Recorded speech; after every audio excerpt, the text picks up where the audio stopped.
Softwar, a novel theory on power projection and the national strategic significance of Bitcoin, by Jason P. Lowery, February 2023. Produced by Parker Banks at pbanks.net and youtube.com/pbanks. Chapter 3.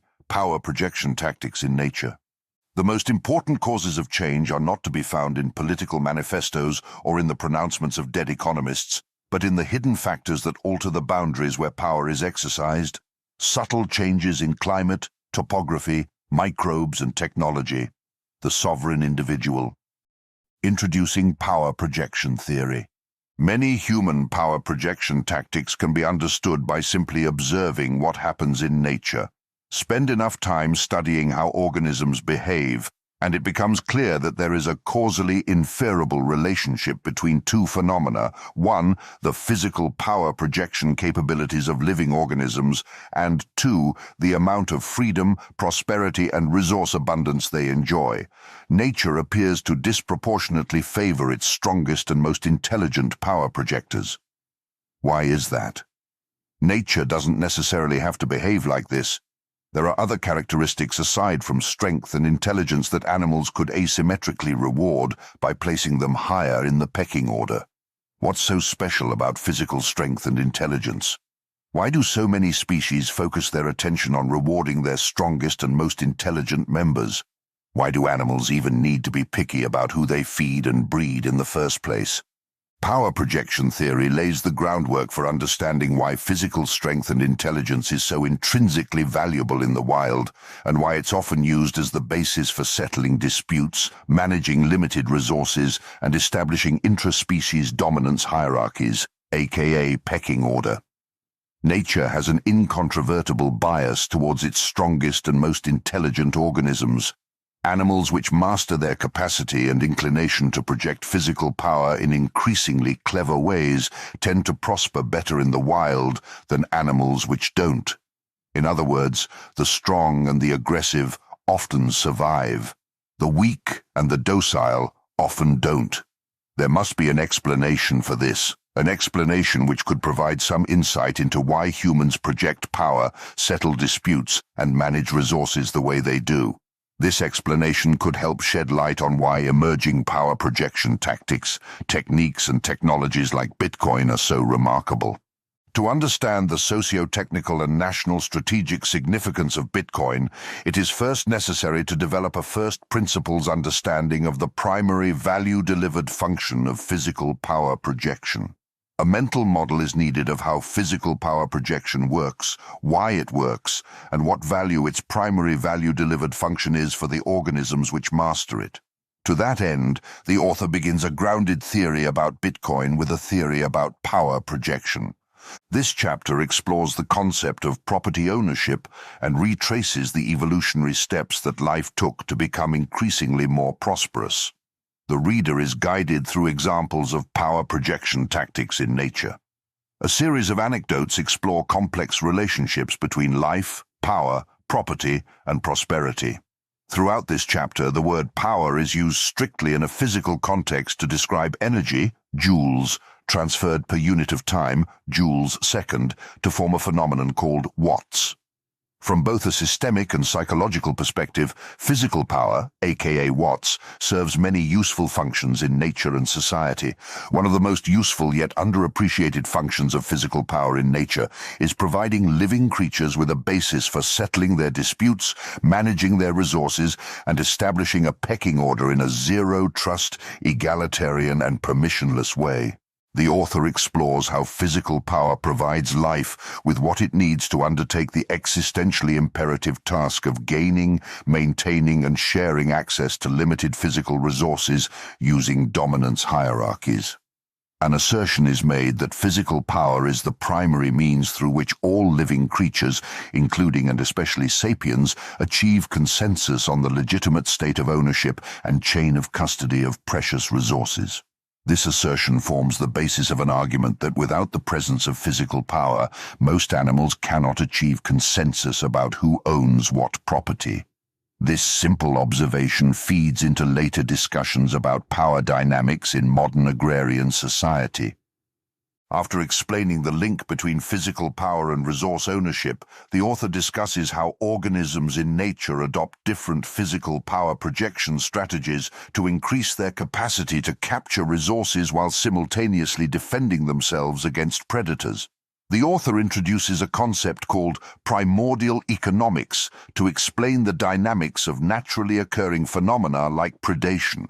A novel technique called bow tie notation is introduced to offer a simple explanation for why animals organize the way they do.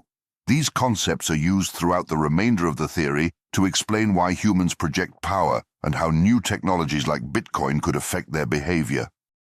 Physical power and resource ownership. Veni, vidi, vici. Julius Caesar. Proof of power is proof of ownership.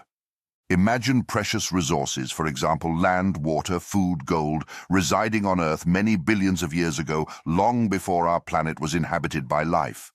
Assume there are no living organisms capable of exerting physical power to secure access to these resources. Would it make sense to claim they're owned? Would it make sense to claim that these resources qualify as something's property? If the reader answered yes, then how could the owner be identified if there are no living things securing access to these resources? Resource must have an owner to qualify as being owned or to qualify as being something's property. If the reader answered no, then we have just established that the phenomenon we call property ownership is not strictly an abstract idea.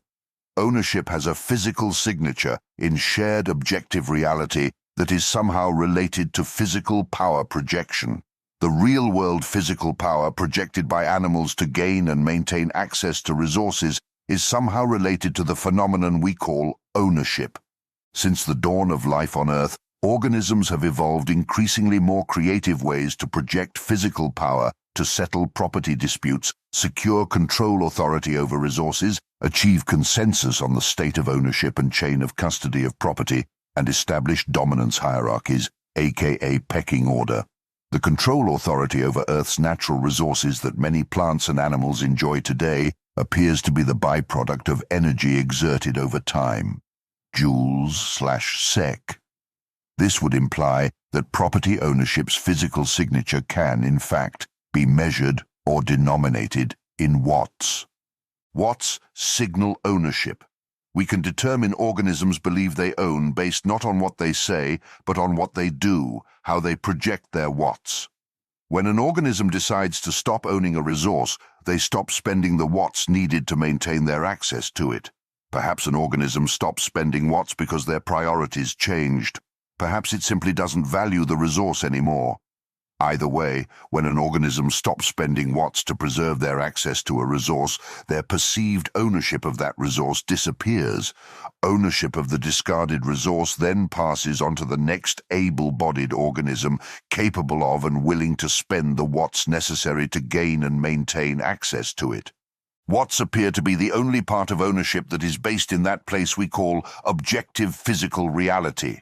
Physical power appears to be the only means through which organisms, 99.9% of which are incapable of abstract thought, can achieve consensus on the legitimate state of ownership and chain of custody of physical property. Most organisms are not capable of abstract human constructs regarding ownership. There are no laws or property rights in nature like there are in human society. There is nothing to which people agree to determine who owns what, and even if there were, there's little to compel wild animals to be sympathetic to abstract human constructs about property rights and legal ownership. It is incontrovertibly true that all organisms rely heavily on physical power to achieve inter- and intra-species consensus on the ownership status of limited resources. Even for sapiens, Earth's master abstract thinkers, physical power is still the primary means through which they settle territory disputes and resolve conflicting abstract beliefs about property rights. They write rules of law to define property rights, but then they use physical power to solve disputes about what the legitimate rule of law is, or what the right property rights should be. While there are many examples in everyday life where law successfully settles human intra-species property disputes, what people often overlook is the long history of physical disputes that were used to instantiate those laws. In other words, Our property rights exist because of the wars fought to establish those property rights. Nature's way of sorting out property ownership can therefore be conceptualized as a proof of power protocol. The physical power exerted to own a resource is self-evident by the fact that a resource is perceivable as owned in the first place. Power appears to be the only non-abstract characteristic about the phenomenon of property ownership that can be seen, detected, or measured, thus independently validated. If an organism detects ownership of a resource, it's probably because power is being projected by another living thing to signal their ownership of that resource. The proof of power protocol is easy to overlook for people who subscribe to the power projection capacity of others to gain and maintain access to limited resources.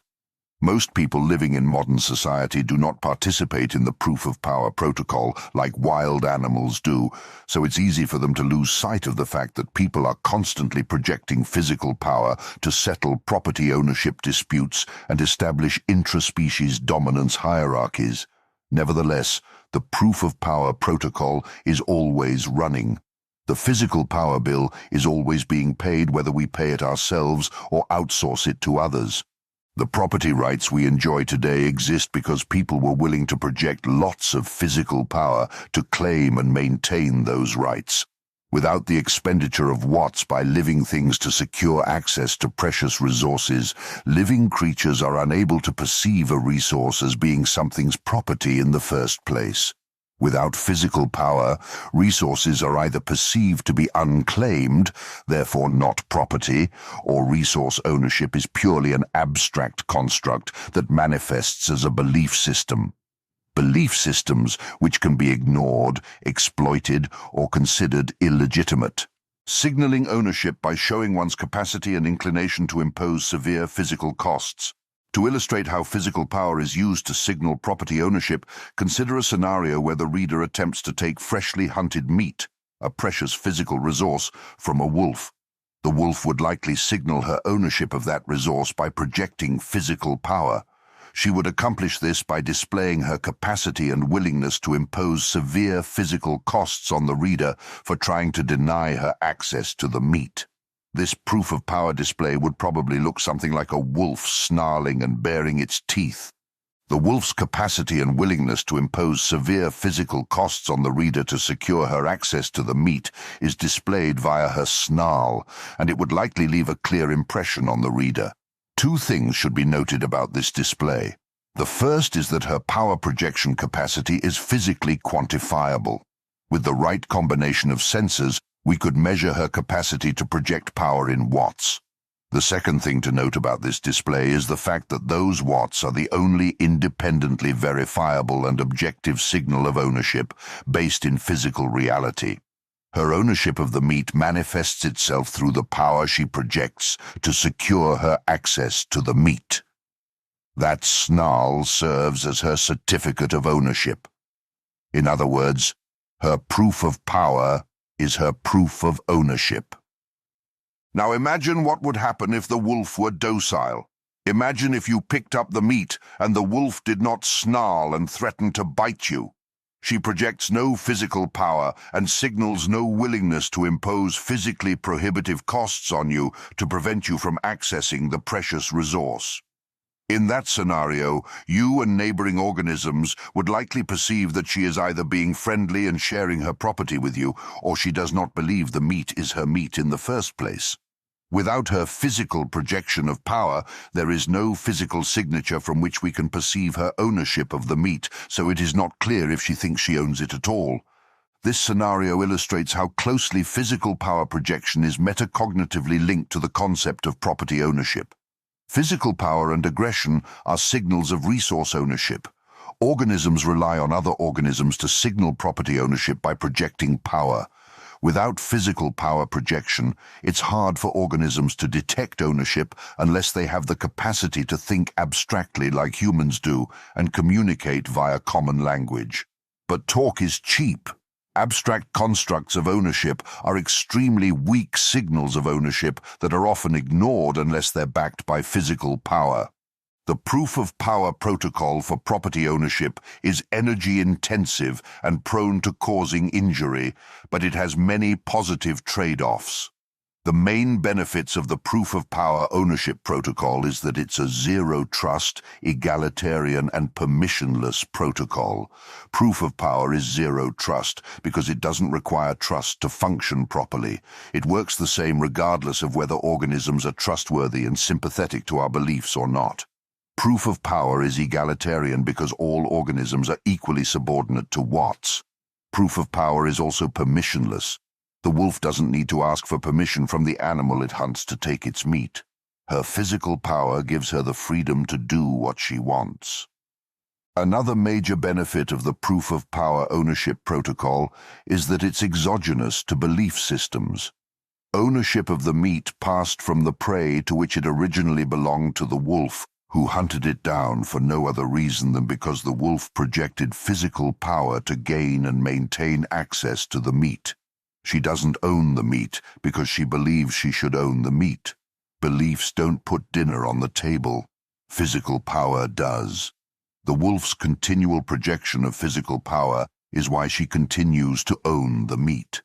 If she were to stop displaying proof of power to signal proof of ownership of the meat, then she would likely lose her access to the meat regardless of what she believes she owns. Now imagine if you picked up the meat. The wolf snarled at you, and you doubled down and snarled back at her. You and the wolf would produce two conflicting signals of ownership because you're both projecting power.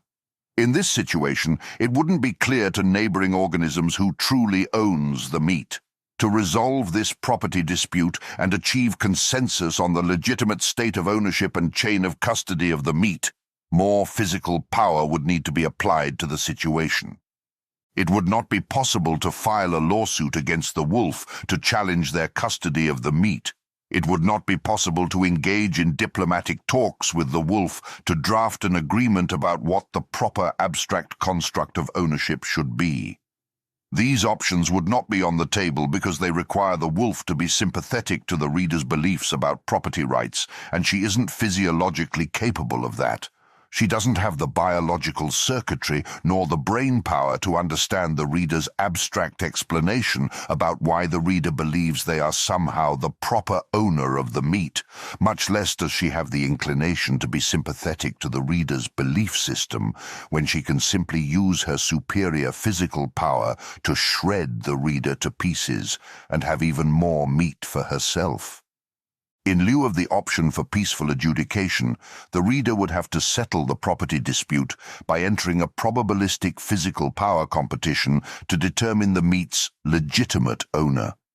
Some call these probabilistic physical power competitions battles. The winner of the battle would become the newly recognized owner of the meat. Why? For no other reason than because the newly declared owner won a probabilistic physical power competition. Since physical power is the only part of the phenomenon of property ownership that appears to be based in shared objective physical reality, physical power competitions are an easy way to resolve conflicting beliefs about property ownership. Life's war against entropy. Thought itself is a limited lifetime phenomenon in the cosmos. The relentless rise in entropy ensures that any cogitating being that happens to still be able to persist in this unusual realm of particles will ultimately burn up in the entropic waste generated by its own process of thinking. So the process of thought itself in the far future will generate too much heat for that being to be able to release that heat to the environment and to avoid burning up in its own waste. Brian Greene. To live is to project power. Big things have small beginnings. David 8, The Android. A key observation from nature is that resource ownership for all living organisms seems to be fundamentally linked to physical power projection. The Proof of Power protocol is primordial. It has existed since abiogenesis, the dawn of life. It is 500,000 times older than sapiens and their belief systems about resource ownership and property rights. Proof of power exists in every corner of life at every scale. Everywhere you look, you can see that resources are owned insofar as organisms have the capacity and inclination to project physical power to gain and maintain access to those resources. This begs a question. How did the Proof of Power property ownership protocol begin, and how does it work? Among the first resources that would likely qualify as being owned by life were mineral-rich deposits of nutrients captured from deep-sea hydrothermal vents shortly after the formation of oceans around 4 billion years ago. Life's first major power projection technology wasn't sharp teeth, like what we saw with the example of the wolf in the previous section. Instead, it was a pressurized membrane, little more than a bubble.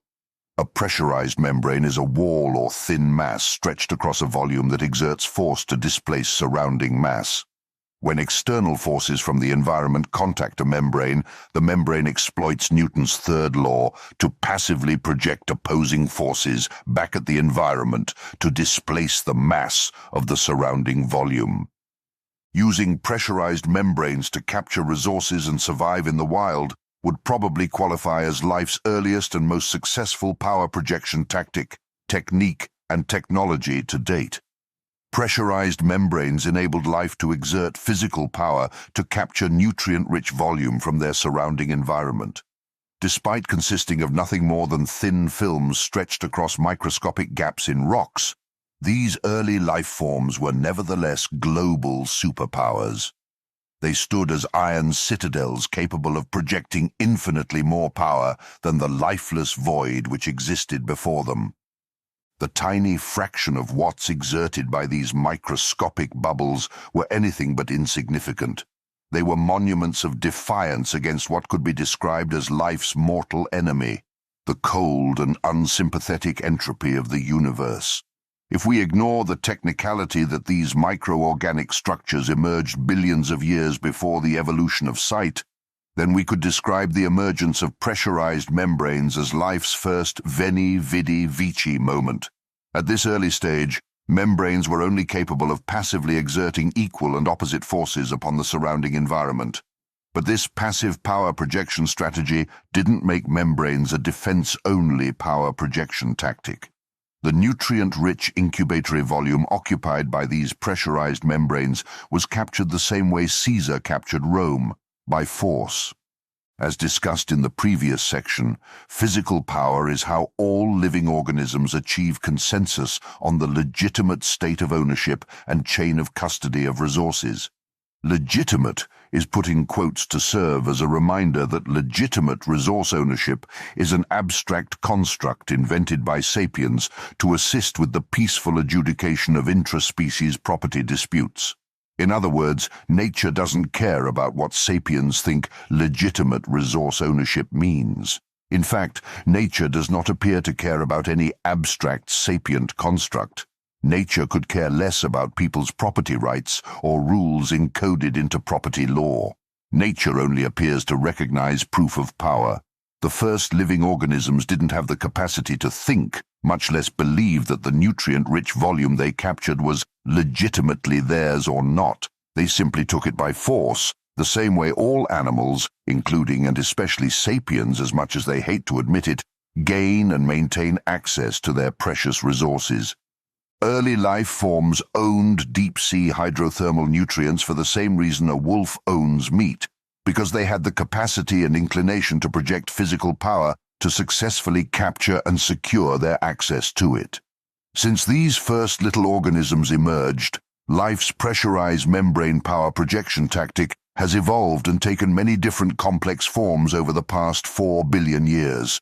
But the function has not changed. From microscopic bubbles to armor to castle walls to militarized national borders, all pressurized membranes work the same way. They passively project physical power to gain and maintain access to precious resources. These resources are captured by force. Period. Abiogenesis reminds us that living is an act of projecting physical power to capture physical resources. Life physically captures the oxygen it breathes by force. Life physically captures the food it eats by force. Life physically captures the volume it occupies by force. What life needs to survive is owned for no other reason than the fact that life has the capacity and inclination to project power to capture it. A quick glance into the night sky reminds us that the universe does not owe us our lives. We have what we have because we take it using physical power. As discussed in the next chapter, the rest of what we believe about resource ownership is strictly imaginary. To live is to convert chaos into structure, and to use it to fight for every inch. In any fight, it is the guy who is willing to die who is going to win that inch. Tony D'Amato, Any Given Sunday. The emergent behavior of life is something remarkable. By projecting lots of physical power to capture and secure access to resources, life is miraculously able to turn the inexorable chaos of the universe into something more structured. It then leverages that structure to exert more physical power, to capture more resources and convert those resources into even more structure. Life owes its existence and prosperity to this process. Few things are as aligned with the fundamental nature of all living things than this physical power projection process through which organisms and secure access to resources and then use those resources to build additional structures for no other discernible reason than to simply improve its ability to countervail entropy and survive a little longer. Having defied entropy and established its first beachhead of nutrient-rich territory, life's first pressurized membranes were fully equipped for battle. Fighting inch over inch for more nutrient-rich volume, pressurized membranes expanded in size and strength until they created enough structure to where they no longer needed the structural support of rocks.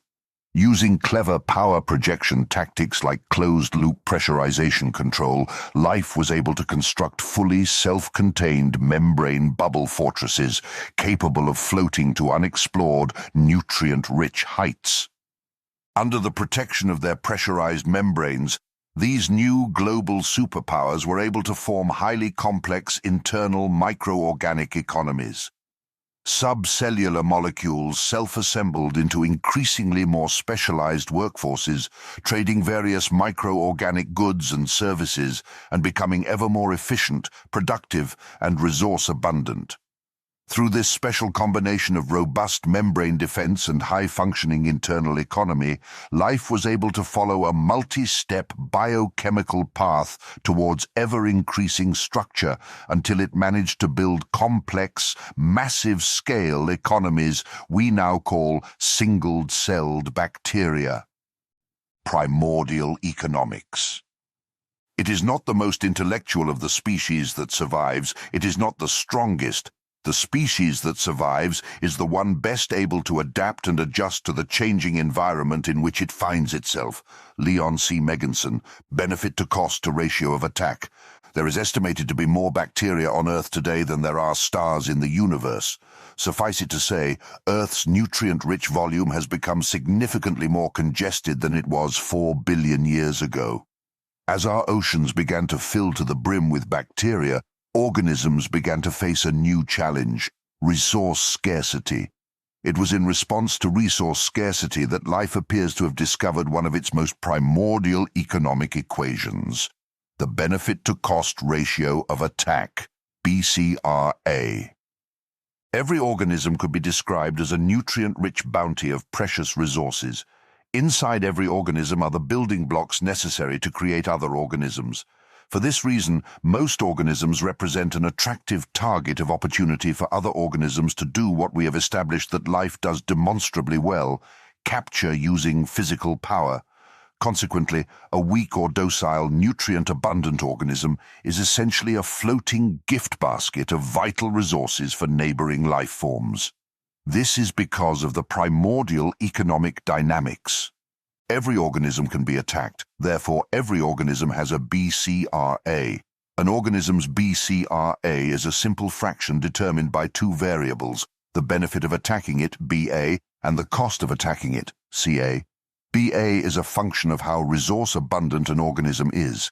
Organisms with lots of precious resources have high BA. Organisms with less precious resources have lower BA. On the flip side of the equation, CA is a function of how capable and willing an organism is at imposing severe physical costs on attackers. Organisms capable of and willing to impose severe physical costs on neighboring organisms have high CA. Organisms that are not capable of or willing to impose severe physical costs on neighboring organisms have low CA. Higher BCRA organisms are more vulnerable to attack than lower BCRA organisms because they offer a higher return on investment for hungry neighbors. Organisms therefore have an existential imperative to lower their BCRA as much as they can afford to do so by increasing their capacity and inclination to impose severe physical costs on neighboring organisms. An organism can't just devote all their time and energy towards increasing their resource abundance and expect to prosper for long, because doing so would cause their BCRA to climb and jeopardize their chances of long-term survival. To survive, organisms must manage both sides of their BCRA equation. To prevent their BCRA from climbing to hazardous levels, organisms must either shrink their numerator or grow their denominator. They must either decrease their resource abundance to decrease their BA or grow their CA by increasing their capacity and inclination to impose physical cost on attackers. Decreasing resource abundance is not an ideal solution for organisms seeking to grow, so increasing CA, that is increasing the denominator, is a preferable option. If organisms choose to grow the denominator, they must grow CA at an equal or higher rate than the rate at which their BA increases, or else BCRA will climb. Lower benefit to cost ratio of attack means higher prosperity margin. A simple way to visualize the primordial economic dynamics of survival is that, to survive, an organism must keep their BCRA level lower than a hazardous BCRA level that will motivate neighboring life to attack them. The space in between the organism's BCRA level and the hazardous BCRA level can be called the prosperity margin. This margin indicates how much an organism can afford to increase its BCRA before it risks being attacked. Primordial economic dynamics seems simple and straightforward, but there's a catch. There's not really any way for organisms to know how large their prosperity region is, because they don't know exactly what level of BCRA would qualify as being hazardous. How hazardous a BCRA level is depends almost entirely on factors outside of an organism's sight and control. This is because it depends on external circumstances within the environment. If neighboring organisms, that is potential attackers, choose to grow their CA to lower their BCRA, then the hazardous BCRA for that environment drops, and the organisms which don't lower their own BCRA lose prosperity margin. Thus, the same organism with the same BCRA could have two completely different property margins based exclusively on the conditions of the environment which the organism can neither see nor control. Organisms operating in empty neighborhoods have intrinsically higher prosperity margin than organisms operating in environments filled with neighboring life. With that surplus of margin, they can devote more time and energy towards boosting their resource abundance, thus increasing BA and increasing their BCRA without having to focus much attention on growing CA. They simply don't have to worry about their BCRA as much because there's nothing around to attack them, hence animals like manatees. Environments tend to change, however, sometimes quickly. They become congested, they fill up with a lot of other organisms. When environments become more congested, they become more contested.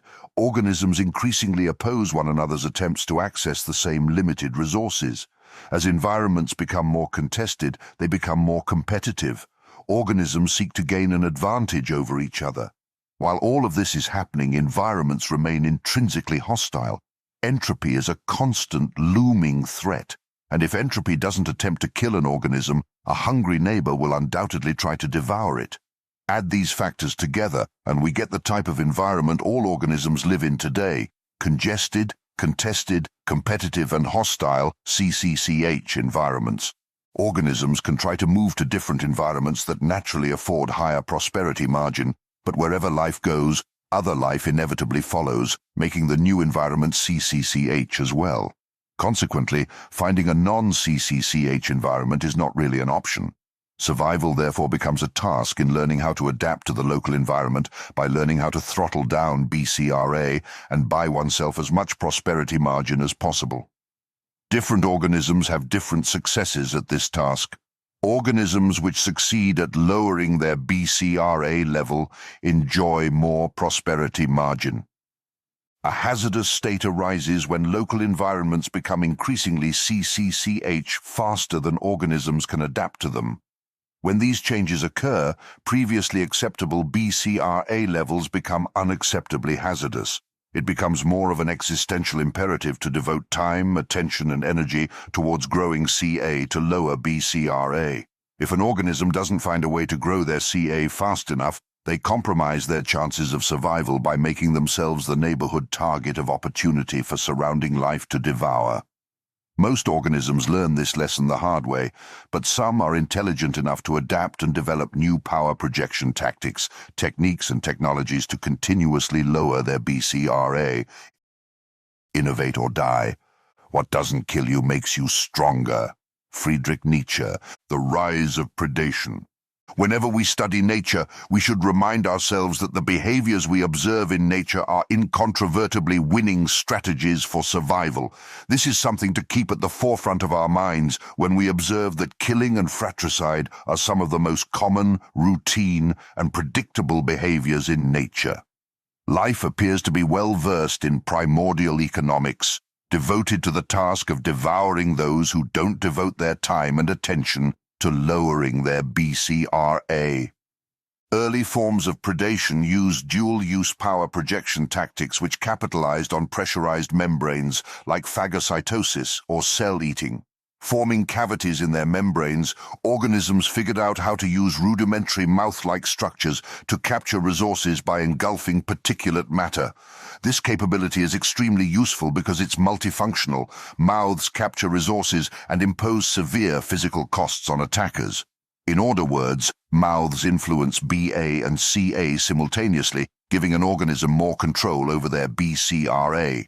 This explains why mouth-like structures have become such a popular power projection tactic employed by multiple different species.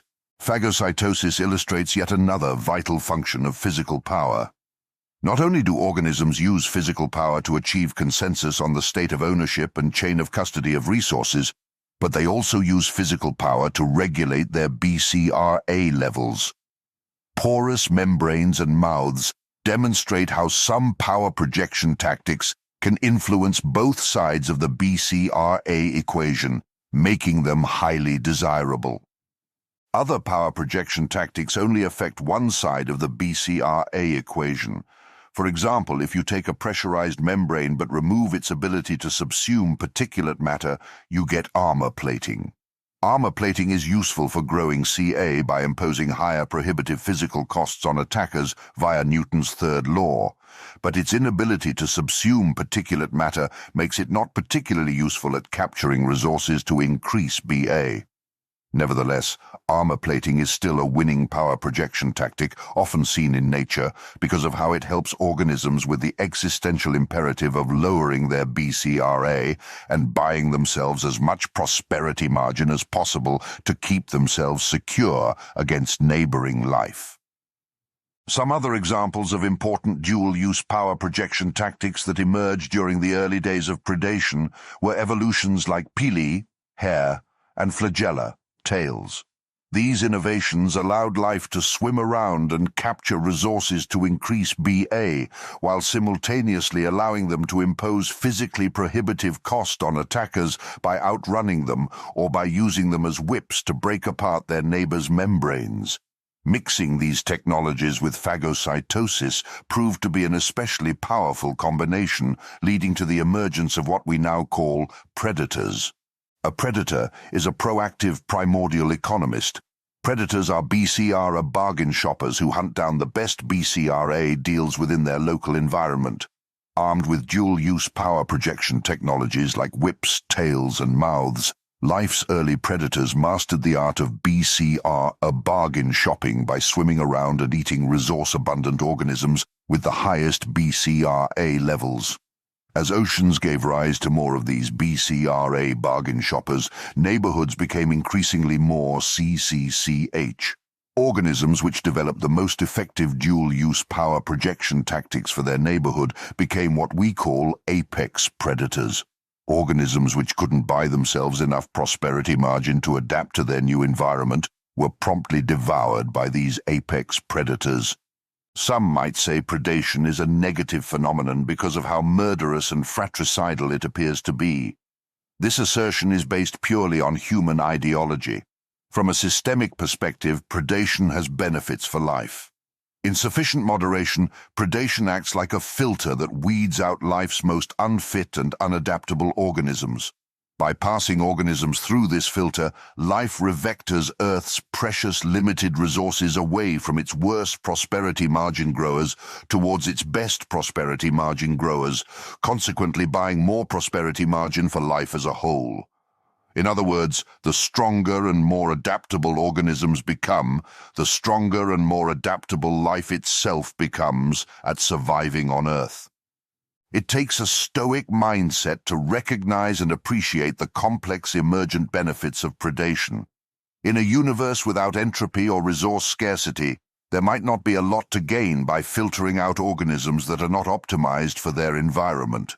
Alas, that is not the universe we live in. Entropy and resource scarcity are very much at play, which means there is a lot for life to gain by filtering out its unfit members and revectoring limited resources towards its fittest members who are most capable of surviving against entropy. Without predation, life forms might operate on something like a first come, first serve or finders keepers basis of resource management. A lack of predation would mean that organisms automatically gain monopolies on the nutrient-abundant territory they discover because they are uncontested. Regardless of how strong, resourceful, or adaptable they are, the first to arrive at a resource would automatically be allowed to have monopoly control of that resource by virtue of their being unchallenged. Without the competitive stress of predation, these organisms would have far fewer external motivators to become stronger, more resourceful, and more adaptable.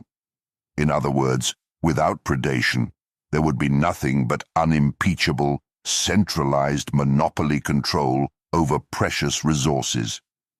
Many business professionals have made similar arguments that monopolies aren't good for consumers. They argue that competition is holistically beneficial for consumers because it compels organizations to innovate and build better products. If we accept this argument as valid, then it stands to reason that predation is a positive phenomenon because it prevents environmental resource control monopolies from forming. Predation doubles as an induced competition for resources, a way to force organisms to earn their seat at the table. The result? Better products, that is, fitter organisms more capable of survival against entropy for the consumer, life itself. Without predation, the rate of environmental change would be comparatively slow. Organisms would only have to adapt to Earth's elemental changes, and the sudden onset trauma of rapid elemental changes are relatively rare. Species can live for millions of generations unaffected by asteroids, supercontinent breakups, landmass adjustments, ice ages, glacial events, volcanic activity, and major changes in the chemistry of the atmosphere.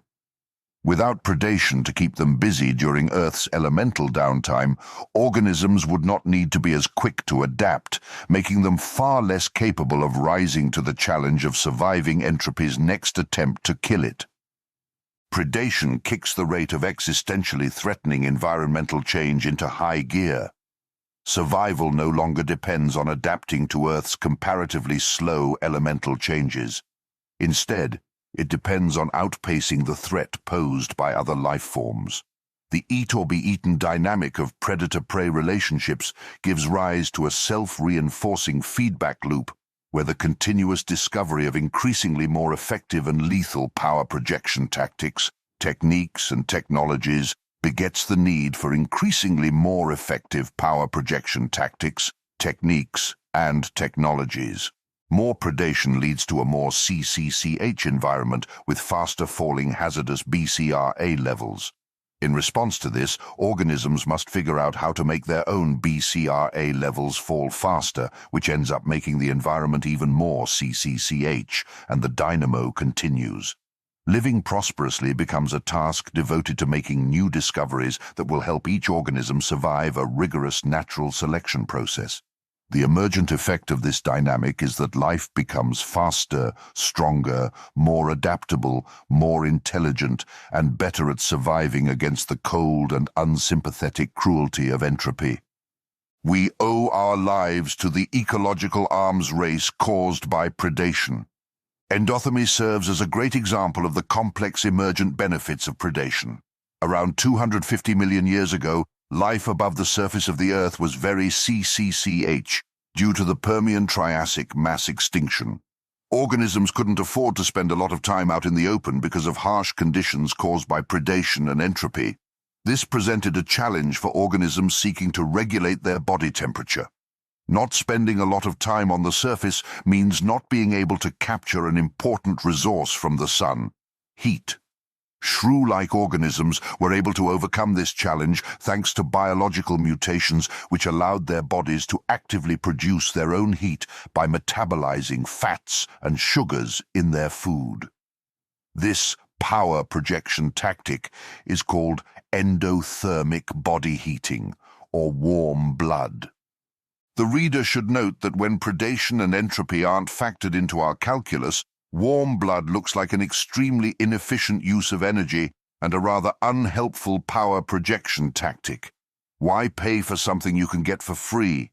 As paleontologist Mike Benton explains, endotherms have to eat much more than cold-blooded animals just to fuel their inner temperature control. Metabolizing food to heat the body is not nearly as energy efficient as receiving heat passively from the sun. Why would an organism volunteer to compete over scarce watts and then burn those watts just to heat themselves when they have the more energy-efficient option of receiving heat passively for free? The answer is because they live in a CCCH environment filled with predators and entropy. If organisms don't learn how to warm their bodies underground where it's safe, they must go above the surface during the daytime where predators eagerly wait to devour them. With warm blood, organisms can keep themselves warm and safe underground during the heat of the day when their natural predators are out heating themselves. Endothermic weasels can therefore save their resource-capturing activities for the night after the sun goes down and their ectothermic predators are less likely to see and devour them. Because the sun is effectively a free fuel supply of exogenously available heat, cold-blooded animals don't have to compete over sunlight like they do for their food. But for cold-blooded predators whose food supply suddenly turns endothermic, these predators have an existential imperative to become endothermic too, or else they risk starvation.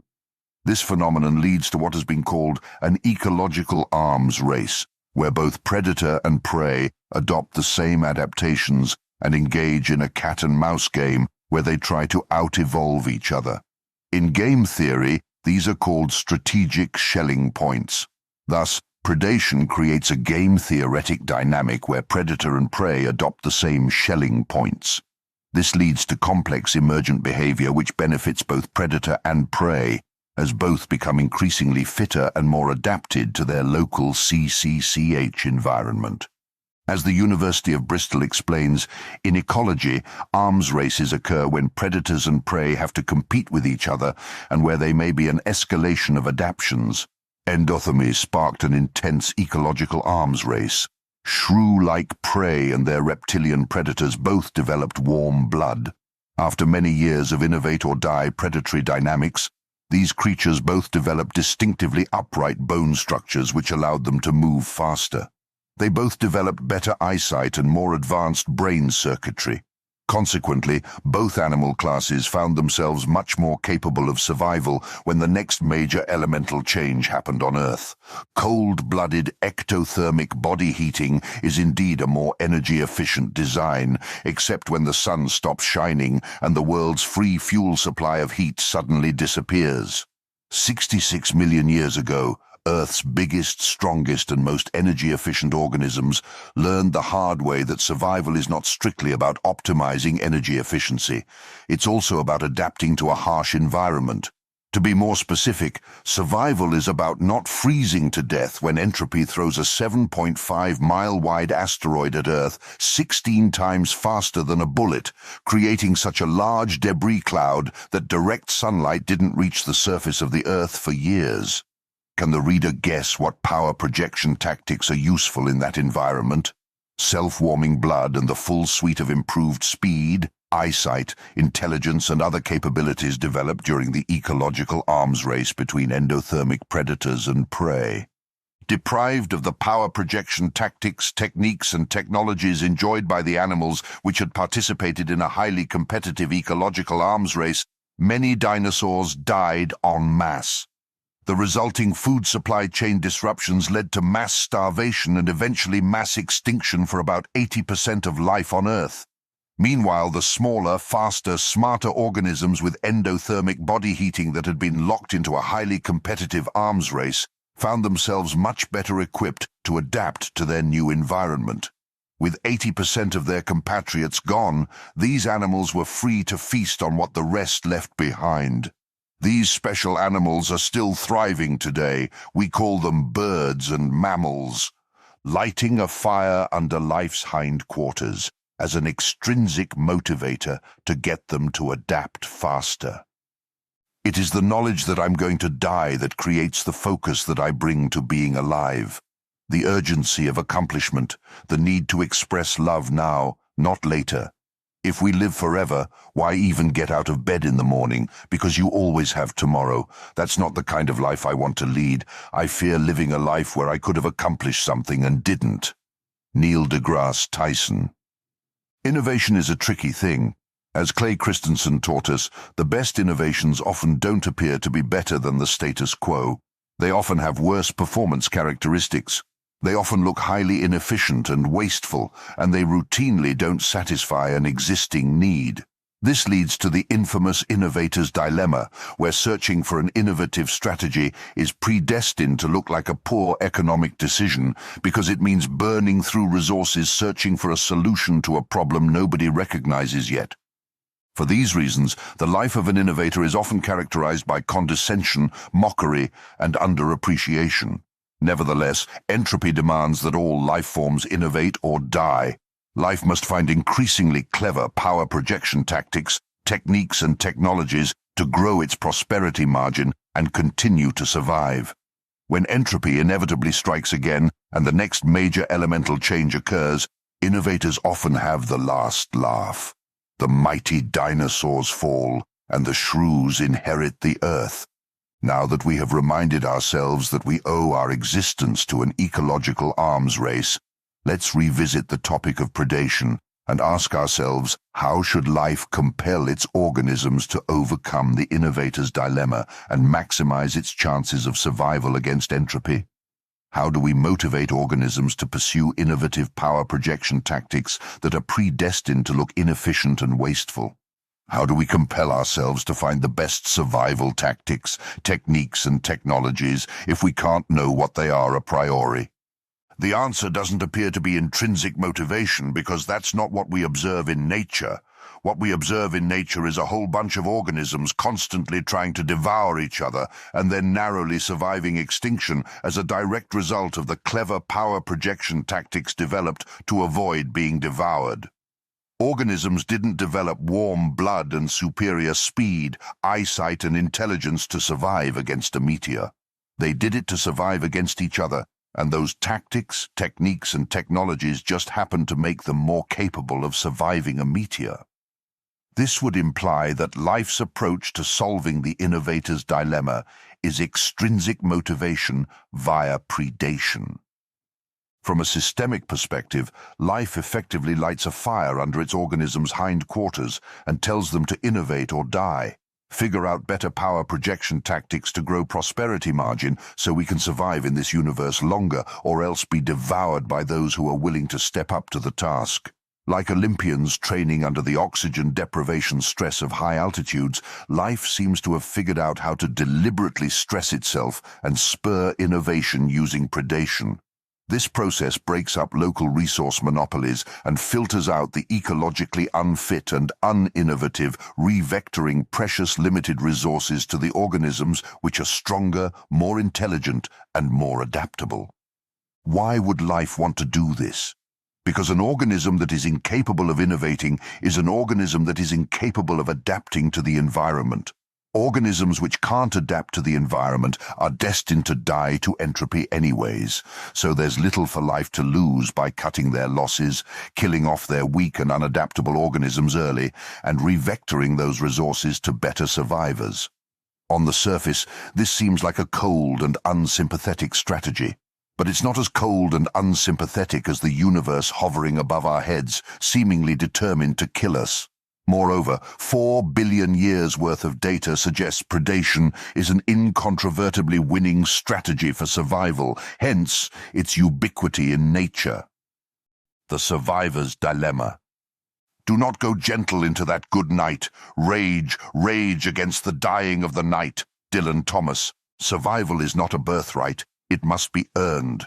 Survival and prosperity do not appear to be birthrights. Nothing in our observations of the universe indicates that life on Earth has an inherent right to live or to keep living. This would imply that survival is an act of earning life's seat at the table by countervailing the formidable entropy of the universe. The key to accomplishing this daunting task is for life to innovate and develop increasingly clever power projection tactics, techniques, and technologies. The power we project must be used to capture the precious resources we need to survive, because the universe does not appear to be inclined to part with them otherwise. The power we project must also be used to continually secure our access to those resources, because predators and entropy seems to always want to take them. To innovate as quickly as possible, life's emergent behavior is to compel its organisms to keep searching for better power projection tactics under threat of predation. As birds and mammals demonstrated, the competition for better power projection tactics is daunting, but the strategy clearly works. While predators and prey compete against each other in ecological arms races, their discoveries double as a means to countervail entropy. The better organisms get at projecting power between and amongst themselves, the better life itself gets at earning its place between and amongst the stars. Nature gives us abundant supporting evidence to indicate that the more organisms battle with each other, the more they develop better power projection tactics, which help them lower their BCRA and grow their prosperity margin. On a planetary scale, this helps life vector its precious resources to its best survivors. Food, energy, and territory flow to the fittest, those which prove their capacity to countervail entropy. It's as if life uses predation as a testing environment to try out and incubate different power projection tactics in a controlled environment, so that when the next meteor hits, it's better prepared. Unfortunately, nature's process of compelling life to overcome the innovator's dilemma seems to have led to yet another dilemma, one that has driven sapiens to the brink of self-destruction via nuclear annihilation. More on this in the next chapter. The author calls this dilemma the survivor's dilemma. Organisms have no way of knowing how secure is secure enough, creating a survivor's dilemma. As previously discussed, organisms must ensure their BCRA levels stay below the environment's hazardous BCRA level to survive and prosper. Every local environment has a BCRA level which qualifies as hazardous, serving as a threshold where an organism is virtually guaranteed to be attacked. This level changes depending on the environment, and organisms can increase their chances of survival if they adjust their own BCRA so that it stays below the environment's hazardous BCRA level. The farther an organism's BCRA level is below the hazardous BCRA level, the better. The margin between the organism's BCRA level and the environment's BCRA level is the organism's prosperity margin. An organism is safe to increase its BCRA within the prosperity margin without reaching a hazardous state. Keeping one's BCRA below the hazardous BCRA level seems straightforward, but it's challenging because organisms don't know what the hazardous BCRA level is. That level is a moving target. It changes depending on conditions outside of what organisms can see or control. They can only guess how far they can afford to raise their BCRA before they put themselves in a hazardous state. To make matters even more complicated, the hazardous BCRA level tends to drop as the environment becomes increasingly more predatory and CCCH, and the rate at which it drops is also unknown. This means organisms don't know how much prosperity margin they have, nor how quickly it's shrinking. Organisms have 3 options for solving the survivor's dilemma. I don't have to outrun the bear, I just have to outrun you. Proverb, origin, unknown. This lack of critical information creates a dilemma for organisms seeking to survive and grow in a CCCH environment. The author calls this dilemma the survivor's dilemma. The dilemma happens because growing resource abundance causes an organism's BA to increase, which in turn causes its BCRA to increase. In response to this challenge, organisms have three strategic options. If an organism does nothing to counterbalance the effect of increasing BA, then its BCRA will climb and its prosperity margin will shrink. We can call this option 1. If an organism perfectly counterbalances the effect of increasing BA with an equivalent amount of CA, then its BCRA will stay fixed, but its prosperity margin will still shrink because the increasingly CCCH nature of the environment naturally causes the hazardous BCRA level to fall. We can call this option 2. The last remaining option for an organism seeking resource abundance growth is to counterbalance the effect of its growing BA with a greater amount of CA to ensure its BCRA continuously falls. We can call this option 3. Note how even option 3 doesn't necessarily prevent prosperity margin from shrinking. The organism must execute option 3 in such a way that its BCRA falls faster than the rate at which the hazardous BCRA level falls to prevent prosperity margin from shrinking. Survival is therefore like the proverb about outrunning the bear, where the bear is the local environment's hazardous BCRA level, and it's completely invisible to the organisms trying to outrun it. Fortunately, one doesn't need to outrun the invisible bear. They just need to outrun their neighbors, who are also trying to outrun the invisible bear. In this scenario, it's clear that option 3 is the most strategically optimal because it's the only option which actually runs away from the direction of the invisible bear. Option 2 stands still, and option 1 runs towards the invisible bear. It seems straightforward, but option 3 is deceptively difficult because organisms don't know how much CA they need to survive. The organism needs to grow enough CA to ensure its BCRA drops quicker than the hazardous BCRA level, but the organism knows practically nothing about that level. It doesn't know what level qualifies as hazardous, nor the rate at which that level is falling as the environment becomes more CCCH. The organism's prosperity margin could even drop to 0 while it executes option 3 simply because it isn't aggressive enough. The reader is now invited to place themselves in the shoes of an organism faced with the task of survival. You are technically already in these shoes, whether you accept that or not. You have a power projection budget of X watts. What do you do with those watts? Do you put those X watts towards growing resource abundance, thus increasing BA, or towards growing your ability to impose severe physical costs on your murderous and fratricidal neighbors, thus increasing CA? The precise amount of BA or CA you need to grow is impossible for you to know because it depends on factors outside of what you can see and control, factors like what hungry, envious neighbors are choosing to do with their watts. The strategic shelling point is to continuously decrease the benefit-to-cost ratio of attack.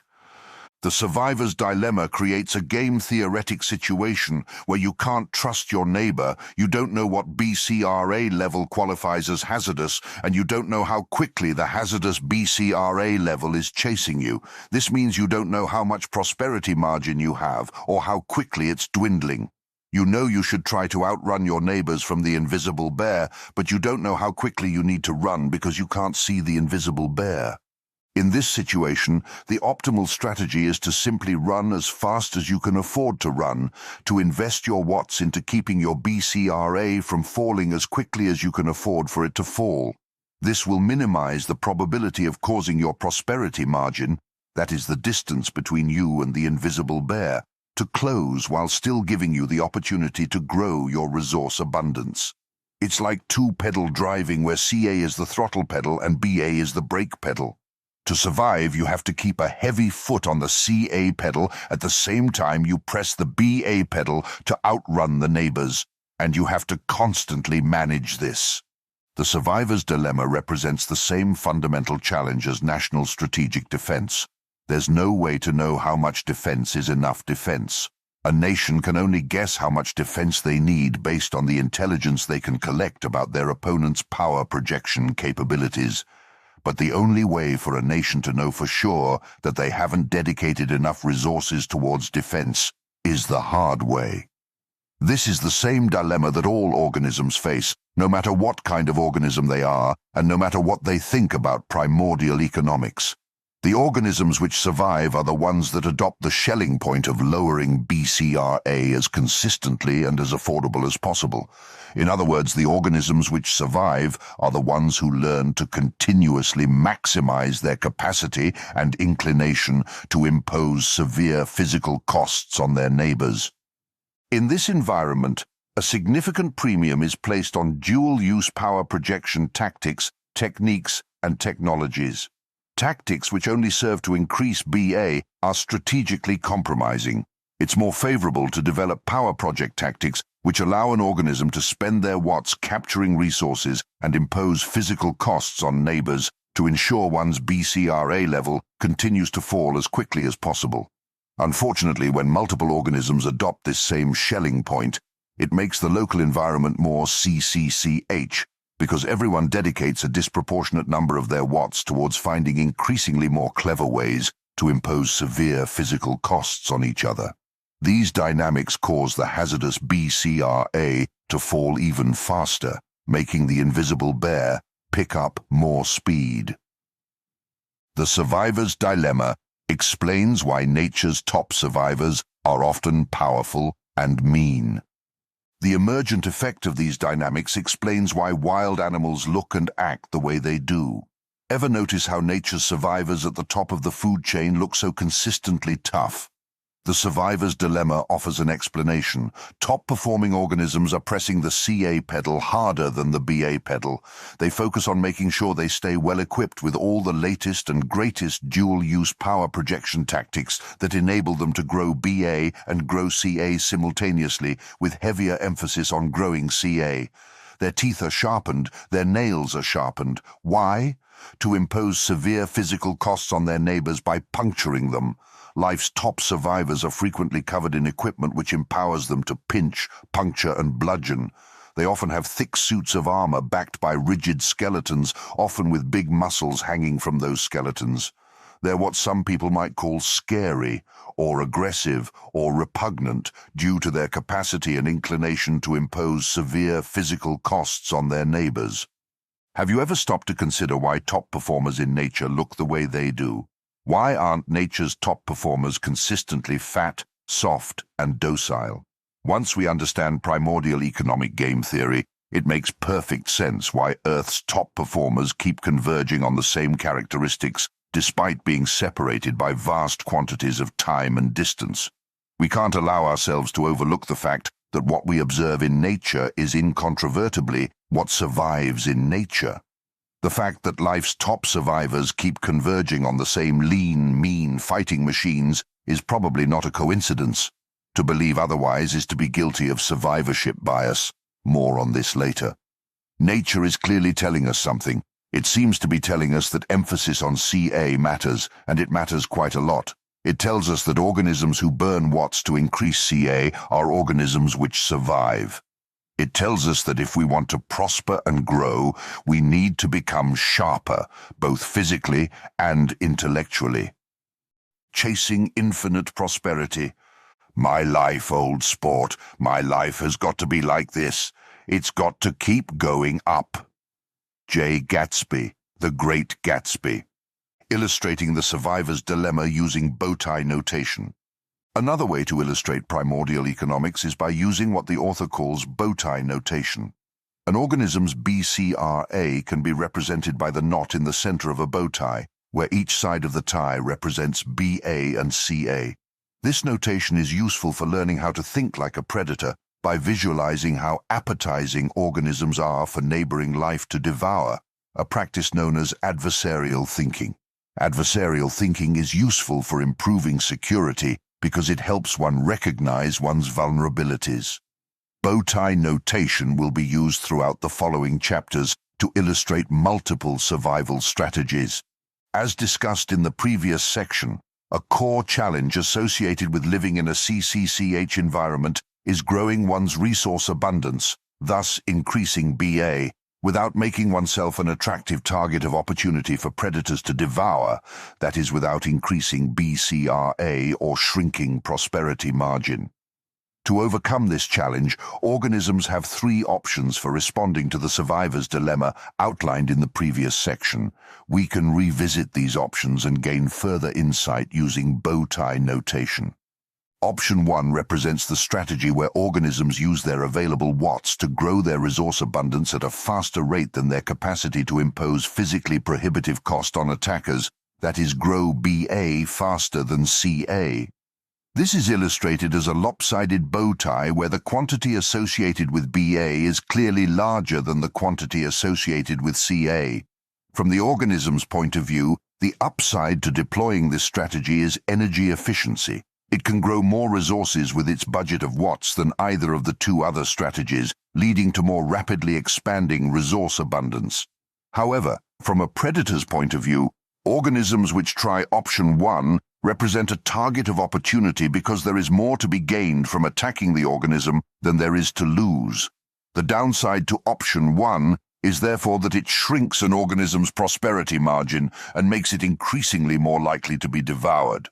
Option 2 represents a power projection tactic where organisms grow their resource abundance and capacity to impose severe physical costs on attackers at an equal rate, that is, grow BA at same rate as CA. This is illustrated as an even-sided bow tie which grows over time. The upside to this strategy is the ability to increase resource abundance without causing one's BCRA to increase. The downside of this strategy is that fixed BCRA levels become increasingly more hazardous over time as environments become increasingly more CCCH, causing prosperity margin to naturally shrink. Option 3 represents a power projection tactic where organisms increase their capacity and inclination to impose severe physical costs on attackers at a faster rate than they grow resource abundance, that is, grow CA faster than BA. This is illustrated as a lopsided bow tie where the quantity associated with CA is clearly larger than the quantity associated with BA.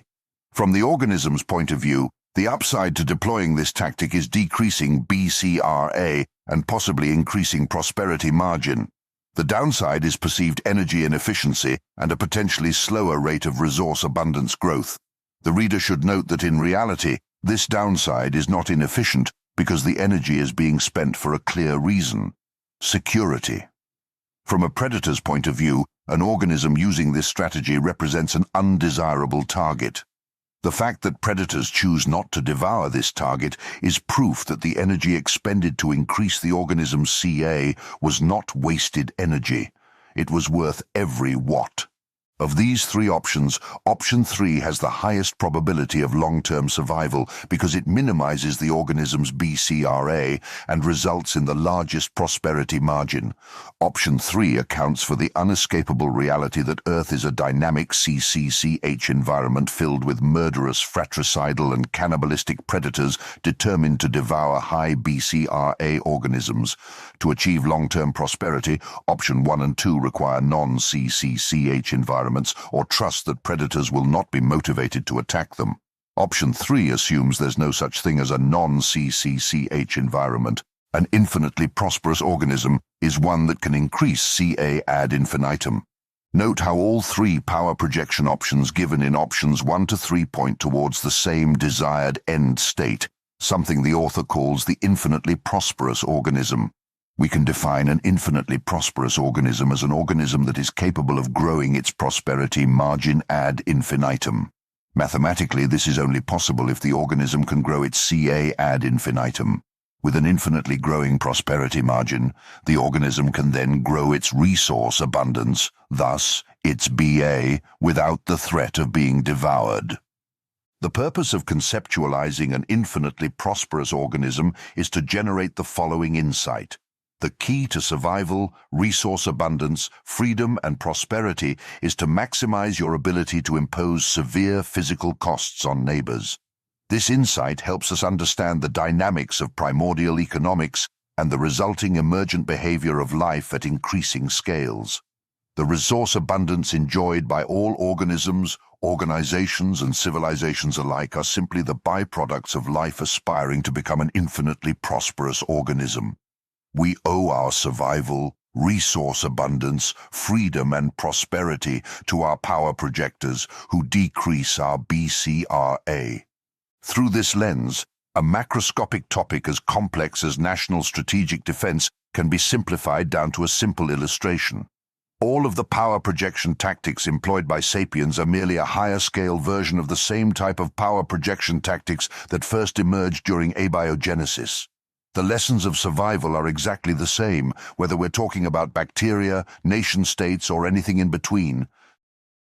Sticking together. Our need will be the real creator, Plato, hitting a bounded prosperity trap. Once we understand the strategic dynamics of primordial economics, we can further appreciate the behavior we observe in both nature and society. Organisms of all shapes and sizes appear to be devoted to the task of solving the survivor's dilemma and becoming increasingly prosperous by mastering their ability to project power. However, the path to infinite prosperity is not straightforward. Life has no way of knowing what combination of power projection tactics it needs, nor in what sequence to develop them. This leads to self-induced reversions, unexpected side effects, and innumerable setbacks. Lacking the ability to predict the future or comprehend the complex emergent properties of its environment, life appears to favor trial and error. It simply rolls the dice repeatedly until it lands on something that works. Like fighting fire with fire, life adapts to its randomly changing environment by randomly changing itself, aka evolving.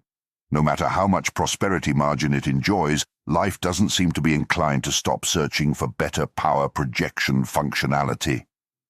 The threat of predation and an increasingly CCCH environment ensures organisms stay motivated to keep building and testing new features.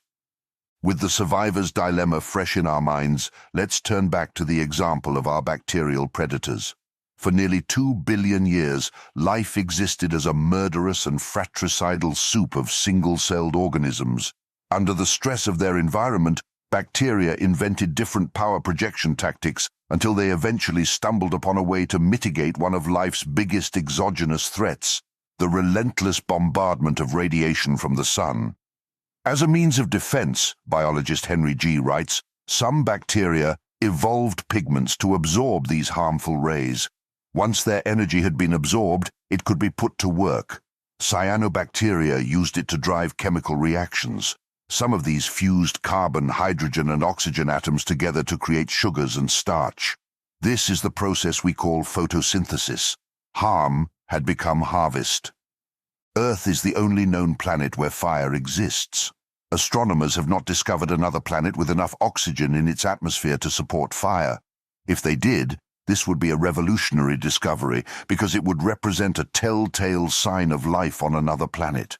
The ability to effectively feed on solar energy and poop out oxygen was no doubt a major evolutionary step for life on Earth, but like many new innovations, photosynthesis did not initially look like a success story. The oxygen exhaust produced by photosynthesis was devastating to the local environment because of its tendency to burn. For bacteria born into a world without oxygen, getting covered with oxygen was like getting covered with napalm. The discovery of photosynthesis literally backfired on life at epic scale, causing the first of many mass extinctions in Earth's history as generation upon generation of living things were burned alive. Existing as nothing but a murderous, fratricidal, and burning soup of single-celled organisms, the state of life around 2 billion years ago could be described as a bounded prosperity trap. The author defines a bounded prosperity trap as a situation where the inability to sufficiently grow CA causes an organism to be unable to grow their prosperity margin any further, and they become trapped within either a fixed or shrinking margin of prosperity. Having a bounded prosperity margin means an organism can no longer grow its resource abundance without automatically causing its prosperity margin to shrink to the point of being devoured by the local CCCH environment. Bounded prosperity traps show that when organisms hit a ceiling on their ability to project power, it translates directly into a degradation in prosperity. The ability to countervail entropy is severely degraded or halted altogether, and progress plateaus. Life plateaued at the single cellular level as it struggled to overcome its CCCH environment. It hit a barrier on its ability to scale its power projection capacity to lower its BCRA and therefore to countervail entropy. Fortunately, as Plato observed, life's needs are its creator. The modern form of this expression is necessity is the mother of invention. Through continuous iteration, life managed to find the power projection tactics it needed to overcome this plateau and escape its bounded prosperity trap. Among those innovations was one of the most effective power projection tactics ever discovered: cooperation. Projecting more power against attackers by summing it together. Before diving into a technical discussion about cooperation, it's important to note that 2 billion years ago, organisms had neither eyes nor brains. They had no capacity to see or understand what they were doing at any conceptually meaningful level, because as far as we can tell, both sight and foresight require multiple cells to form a brain. This means early cooperation was an unconscious phenomenon. Bacteria weren't aware of what they were doing or what impact it would cause. Organisms didn't decide to stick together because of their desire for a better future. As best as we can tell, bacteria are incapable of understanding abstract concepts like the future. Cells didn't wake up and decide to turn off their predatory nature and begin cooperating because they suddenly felt bad about billions of years of murder and fratricide. They also didn't start cooperating because they believed teamwork and interdependence could lead to a greater good for all single-celled kind. On the contrary, the reason why cells started sticking together appears to be because they were literally stuck together. Early cooperation appears to have taken two primary forms: colonization and clustering.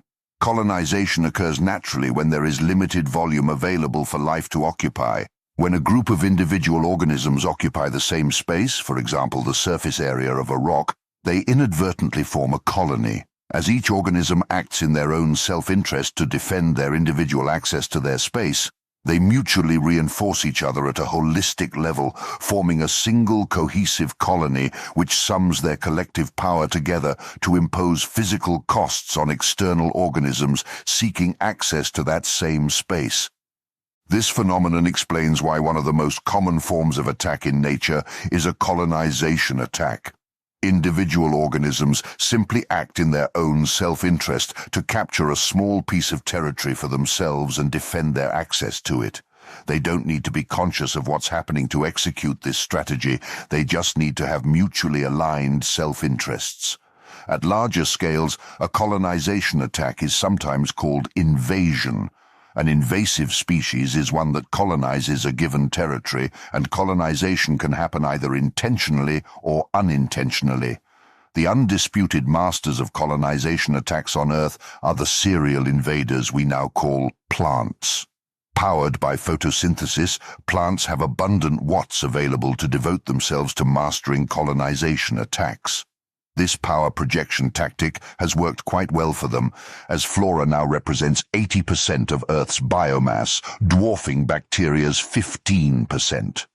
Remaining organisms, to include all animals, reptiles, birds, fishes, etc., only represent a measly 5% of Earth's biomass. The second example of cellular cooperation is clustering. Mutations in small bacterial cells called archaeon, which several scientists argue was spurred by the sudden onset trauma of photosynthesis and the resulting great oxidation extinction event, empowered them to form Velcro-like tendrils that can physically capture neighboring cells by sticking to them and entrapping them under a common membrane. It's important to emphasize that Archeon did not bargain with neighboring cells, engage in diplomacy with them, or form a treaty. To repeat the core concept from before, Archeon, nature's first cooperators, captured their neighbors by force, the same way all living creatures capture all physical resources.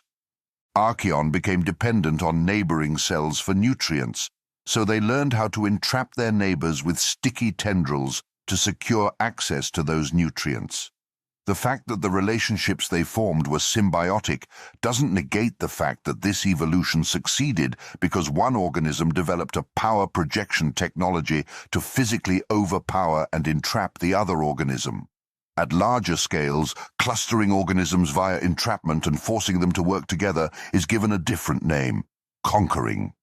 As we will be discussed in the next chapter, the undisputed masters of clustering attacks on Earth are the serial conquerors we now call sapiens.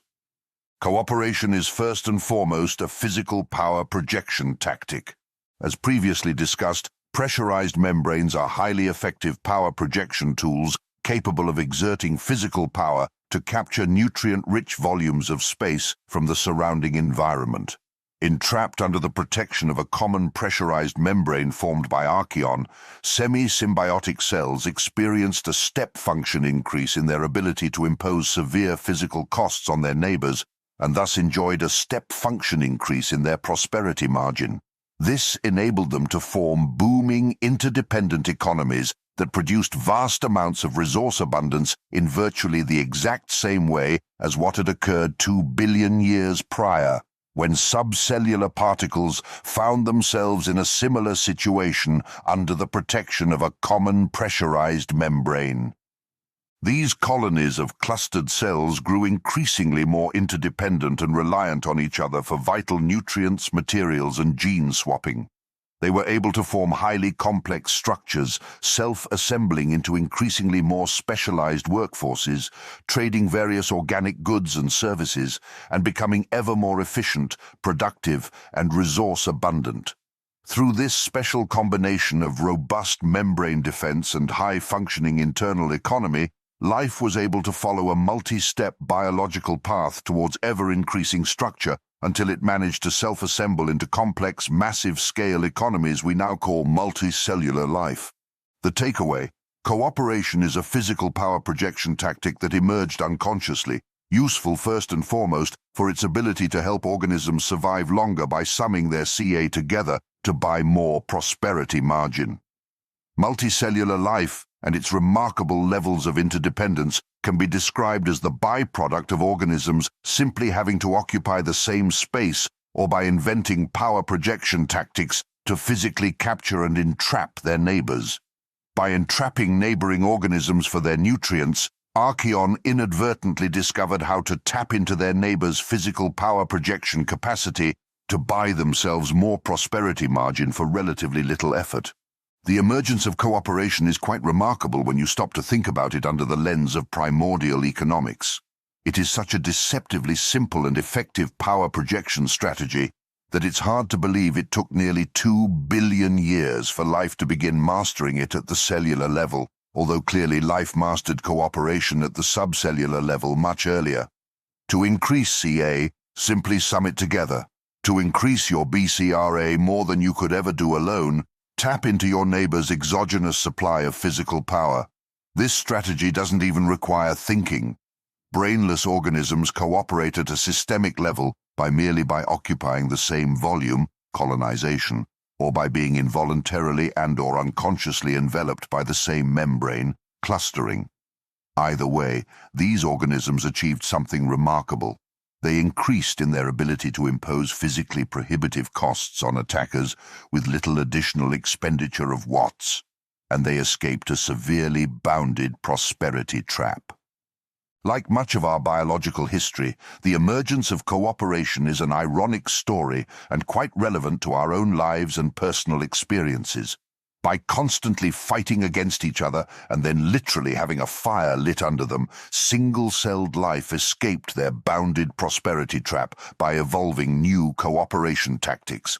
The corresponding drop in BCRA gave cooperative cells abundant prosperity margin to work with. Not only were they empowered to develop thicker, stronger membranes that could survive against oxygen napalm, multicellular organisms were also able to grow their resource abundance to new and unexplored heights.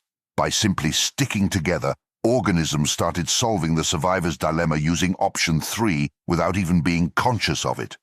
Cooperate or die survival dynamics. There's always a bigger fish. Jedi Master Qui-Gon Jinn, Star Wars. Just like how the emergence of phagocytosis, that is cell-eating, represented a dual-use power projection tactic which sparked predation and the innovate or die survival dynamic observed in nature, so too did the emergence of cooperation. Sticking together is a dual-use power projection tactic which influences both sides of the BCRA equation. Cooperation can be used to grow resource abundance, or it can be used to increase capacity to impose physically prohibitive costs on neighbors. Cooperation therefore introduces its own cooperate or die Schelling point, where the emergence of cooperation begets the need for more cooperation. We have established that the survivor's dilemma gives organisms a strategic imperative to grow CA as fast possible. They can grow CA individually by discovering innovative new ways to impose higher physically prohibitive costs on attackers all on their own, but this requires them to spend their own watts. Alternatively, organisms can grow CA without having to spend their own watts, simply by learning how to cooperate with neighbors and sum their CA together as if they were a single, cohesive organism. In both cases, organisms execute the option 3 strategy where they grow CA first to buy themselves enough prosperity margin to grow BA without the threat of raising their BCRA to hazardous level, enabling them to increase resource abundance and survive in a CCCH environment filled with predators and entropy.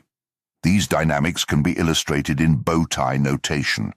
Now let's consider a multi-step scenario where 12 different organisms with different BCRA levels live together within a highly CCCH environment. Let's call this scenario the bigger fish scenario and illustrate it in bow tie notation. We have established that organisms with high BCRA levels are likely to be devoured by hungry neighbors. This means we can expect organisms 2, 9, and 12 will not survive in this CCCH environment, so we can go ahead and cross them out in step 2. Now let's say organisms 1, 5, and 6 start cooperating to form a multicellular organism named Alpha. At the same time, organisms 7, 8, and 9 are compelled to start cooperating to form a multicellular organism named Bravo.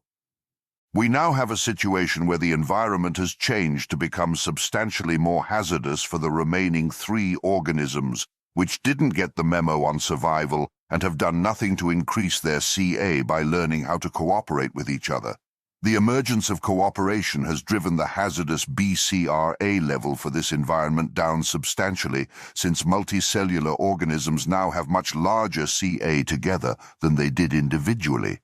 Therefore, they have more ability to project power to capture resources than their non-cooperating neighbors. Now, organisms like number 10 are in much greater danger even though their BCRA didn't change.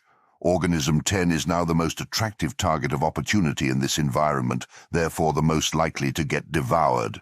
The bigger fish scenario illustrates how keeping one's BCRA fixed is not enough for survival when operating in increasingly CCCH environments. There are major existential and strategic benefits to growing CA that shouldn't be discredited, even if the organism has no intent to actually use them.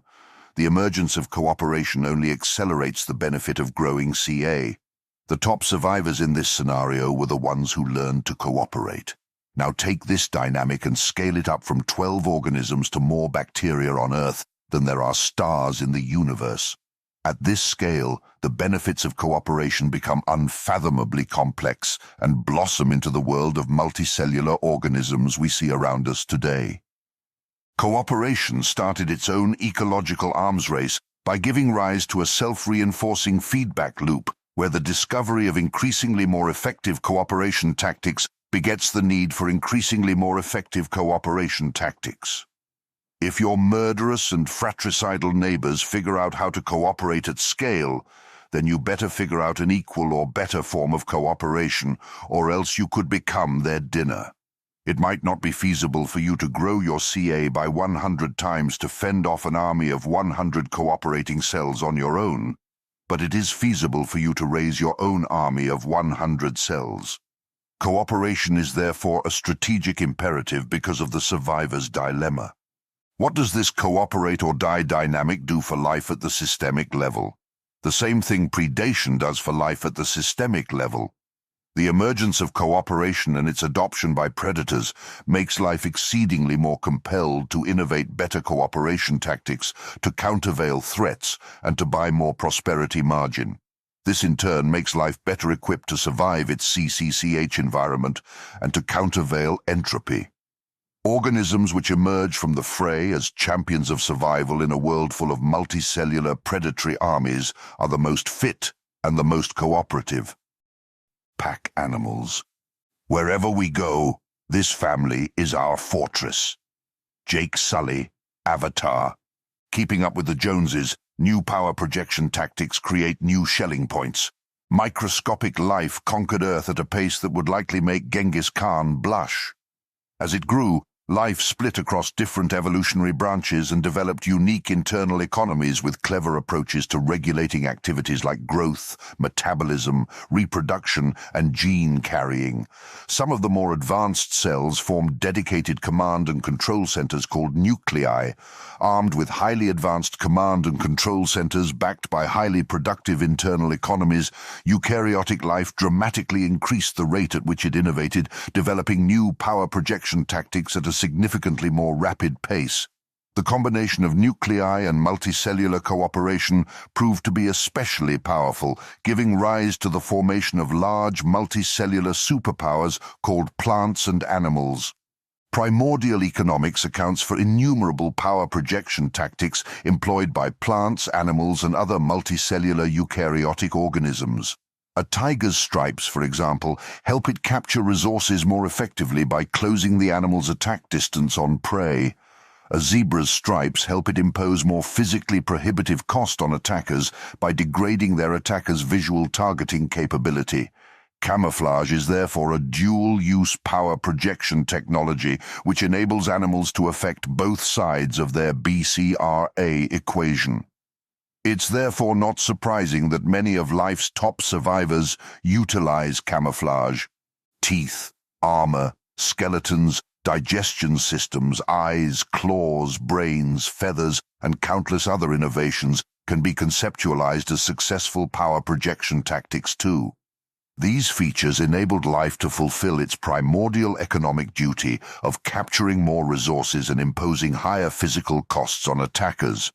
Each one bought their host more prosperity margin and contributed to a global-scale ecological arms race. Once skeletons emerged, skeletons became a new biological shelling point. If your murderous and hungry neighbors have vertebrae, then it's in your survival interest to have vertebrae too. If your murderous and hungry neighbors have eyeballs, then it's in your survival interest to have eyeballs too. Whenever a new power projection tactic is successful, it often becomes a focal point. Absent the ability to trust your neighbor or leave the neighborhood, it's in your best interest to ensure your power projection capabilities match or exceed your neighbors. If your neighbors can use their fancy new power projection technology to grow their CA faster than you can, that means you could become the organism with the highest BCRA in the neighborhood, which means you become the most attractive target of opportunity for your neighbors to devour. The survivor's dilemma therefore creates a keeping up with Joneses effect, where it becomes existentially necessary to stay on par with the power projection capacity of your neighbors. Same functions, different forms. Despite their different appearances, many power projection tactics developed by multicellular eukaryotic life over the past 2 billion years have been variations of the same well-worked themes. As life grew to massive multicellular scales, primordial economics didn't change, therefore the dynamics of survival didn't change. Innovate or die, cooperate or die, lower BCRA as fast as affordable, avoid bounded prosperity traps, keep changing and searching for better power projection tactics, and strive to become an infinitely prosperous organism. These survival strategies have proven themselves to be effective over vast time frames filled with many elemental shifts and entropic curveballs. We can look back at our biological history and observe that many of life's most successful evolutions were significant because of how they helped life execute these proven strategies more effectively or on larger scales. Many of them appear to be functional repeats of the same dual-use power projection tactics discovered billions of years ago by our pioneering microscopic ancestors.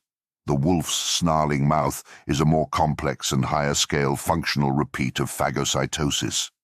Other power projection tactics like pressurized membranes have too many functional repeats to count. We give them different names like bark or epidermis depending on the species they protect, but their function is practically identical. In systems engineering, it is common for the form of a system to change over time, but its function to remain the same. The function of a typing system, for example, has remained consistently the same, regardless of whether its form changes from a mechanical typewriter to a touch screen. Systems thinking can be useful for making insightful observations about the phenomenon we observe in everyday life. By recognizing the difference between the form of a system and the function of a system and focusing one's attention on functional similarities, it's often possible to see similarities between things which wouldn't otherwise appear to be related. Using systems thinking, we can conceptualize how a microscopically thin soap bubble of organic molecules fighting for nutrient-rich volume around a deep-sea hydrothermal vent 4 billion years ago are not all that functionally different from a nation-state. Neither of these two vastly different-looking things are all that functionally different from a plant or animal fighting over food and territory either. Why? Because they are different forms of the same system, life, performing the same function. All life forms are cut from the same cloth and fighting for survival. But what specifically is the function of life? This is impossible to know. Perhaps it is simply to countervail the entropy of the universe. If we accept this, then consider what sub-functions are necessary to countervail entropy. To countervail entropy, life must learn how to survive and prosper. If we accept this, then consider what sub-functions are necessary to survive and prosper. To survive and prosper, life must lower its BCRA as much as possible to buy itself as much prosperity margin as it can afford using scarce natural resources. This will allow it to grow and thrive in a reality that is incontrovertibly congested, contested, competitive and hostile, teeming with predators. If, for the sake of argument, we accept these assertions, then we can't overlook the fact that survivorship, prosperity, and the ability to countervail entropy all depend on the exact same activity, growing one's CA as much as possible. With these concepts in mind, the reader is invited to use systems thinking to re-examine what they observe across both nature and society and look for functional similarities. There are many insights to be gained from this approach. The reader is invited to use systems thinking to study nature and society and answer the following question: how does this behavior help increase CA? Our answers to this question can be quite insightful, especially when it comes to understanding the value of new power projection technologies like Bitcoin. Organizations have the same power projection dynamics as organisms. The strategic imperative to grow CA by tapping into the exogenous power supply of one's neighbors explains why life's top survivors became so inclined to cooperate. The phenomenon of cooperation has emerged at every biological scale: subcellular, cellular, multicellular, multi-organism, and even multi-species. When multiple organisms tap into each other's power projection supply, they form a single cohesive unit called an organization. An organization is a larger form of an organism, no different than how multiple subcellular microorganic compounds organize to form a single cell, or how multiple cells organize to form a single multicellular organism. We can therefore account for an organization's BCRA in the same way that we account for an organism's BCRA. We can also represent it the same way in bow tie notation. Given what we know about cooperate or die survival dynamics and the existential imperative to increase CA, it's no surprise that many of life's most successful plants and animals are instinctively programmed to cooperate. Plants used cooperation tactics to become the most massive form of life on Earth. Animals can also cooperate at an impressive scale and in seemingly more dynamic ways with arguably more complex emergent behavior. Animals which are especially attuned to cooperating on a large scale are called pack animals. Pack animals clearly understand that an effective way to impose severe physical costs on attackers is to leverage the power of their pack. One wildebeest may not be able to project enough power to prevent a menacing predator like a lion from attacking it, but one wildebeest backed by the exogenous power supply of 99 other wildebeests certainly can. By working together as a pack, each animal gains access to significantly more power projection capacity to impose more physical costs on attackers. Every animal operating within a pack enjoys a step function increase in CA, a substantial reduction in their individual BCRA, and an increase in their prosperity margin at virtually no individual cost to themselves. In many ways, cooperation is a survivor's life hack. Highly cooperative packs function as single organisms devoted to the task of growing their collective CA, minimizing their BCRA, and buying as much prosperity margin as they can to safely grow resource abundance and increase BA. Pack animals are connoisseurs of the survivor's dilemma option 3 strategy, demonstrably capable of achieving high levels of prosperity in comparison to non-cooperative organisms. When highly cohesive packs function as singular organisms, they form yet another variation of a pressurized, porous membrane capable of capturing nutrient-rich volumes by force. By sticking together, packs repeat the exact same evolutionary process as subcellular and cellular organisms. They grow increasingly more interdependent and reliant on each other for vital nutrients, materials, and gene swapping. They form highly complex internal economies, self-assembling into increasingly more specialized workforces, trading various organic goods and services, and becoming ever more efficient, productive, and resource-abundant. Through a special combination of robust defense and high-functioning internal economy, packs follow a multi-step biological path towards every increasing structure until they self-assemble into the complex, massive-scale economies we give names like flocks, flights, herds, mobs, gaggles, tribes, cities, city-states, and nation-states. As pack animals become increasingly more interdependent, they specialize in performing different functions. Because of the strategic importance of increasing CA, many animal packs have physiologically specialized workforces devoted to the task of projecting power to impose physically prohibitive costs on attackers. How they specialize varies between species. It's usually via sexual dimorphism. Either the male or female evolves the strength tools to be the primary power projector. But a ubiquitous trend is to dedicate some portion of the workforce to doing battle. This trend is quite noteworthy. Despite its benefits, cooperation isn't easy. Pack animals have their own individual brains. Individual members of every pack have their own individual needs and priorities, independent of the pack's collective priorities. To cooperate at a large scale, pack animals must learn how to negotiate between their individual needs and the needs of the pack as a whole. Navigating this becomes especially tricky when it comes to feeding and breeding. Compromises must be made between the individual's needs and the pack's needs regarding resource control and ownership. Packs must adopt heuristics for determining the state of ownership and chain of custody of the pack's collective resources between and among pack members. This is called establishing a dominance hierarchy, colloquially known as a pecking order. Domestication is dangerous. You ever plow a field, Summer? to plant the kawar or sorghum or whatever the hell it is you eat. You kill everything on the ground and under it. You kill every snake, every frog, every mouse, mole, vole, worm, quail. You kill them all. So I guess the only real question is, how cute does an animal have to be before you care if it dies to feed you? John Dutton, Yellowstone. Disclaimer 1. This subject hits close to home. This section lays the conceptual bedrock for understanding complex social behavior in pack animals, how they establish dominance hierarchies, settle intraspecies disputes, establish control authority over limited resources, and achieve consensus on the legitimate state of ownership and chain of custody of property. A few disclaimers before entering a discussion about animal pack behavior dominance hierarchies and the strategic implications of different pecking order heuristics.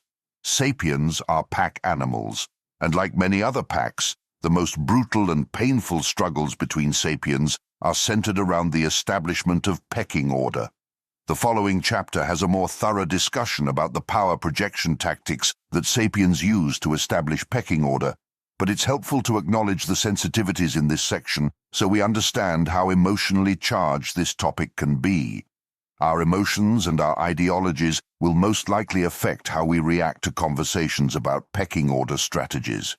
In the author's experience doing research for this grounded theory, the topic of pecking order often made people feel uncomfortable or upset, likely because of how closely these concepts are linked to our own personal experiences. This part of the conversation simply hits close to home. For the sake of formulating a cohesive and conceptually insightful argument about the complex emergent behavior of new power projection technologies, the reader is asked to indulge the author temporarily and to stay cognizant of the broader context of what they're reading. This is a thesis about Bitcoin, a technology that strikes directly at the heart of topics like power projection and resource control. Pecking order is just another name for a resource control protocol, and it will be useful to develop a conceptually dense understanding of naturally occurring resource control protocols before entering into a discussion about Bitcoin. What follows does not reflect the author's personal ideology about what resource control protocols should or shouldn't be used within human organizations. This is a logical discussion about mutually observable behavior in nature, designed to help the reader draw out insights that help us better understand the emergent behavior of Bitcoin. What follows is uncomfortable to talk about, but critically important to understand. Disclaimer 2. Don't forget about survivorship bias. Survivorship bias is a logical error which causes people to be susceptible to making incorrect conclusions because they discount information they can't see because it didn't survive some selection process. Survivorship bias can affect a discussion about pecking order heuristics by causing people to discount heuristics they can't see merely because it didn't survive the natural selection process. On the flip side, survivorship bias can also make people prone to discounting information they can see, because they lose sight of the fact that the reason why they see what they see is because what they see is what survives. Survivorship bias is why the author has reminded the reader multiple times that what we see in nature today is incontrovertibly proven to survive nature. This is a phenomenon we can use to our advantage when it comes to gaining insights about different heuristics related to survival. Nature has spent the past 4 billion years separating the wheat from the chaff. Life has already figured out the difference between heuristics that work and heuristics that sound like a better way of doing things, but don't work.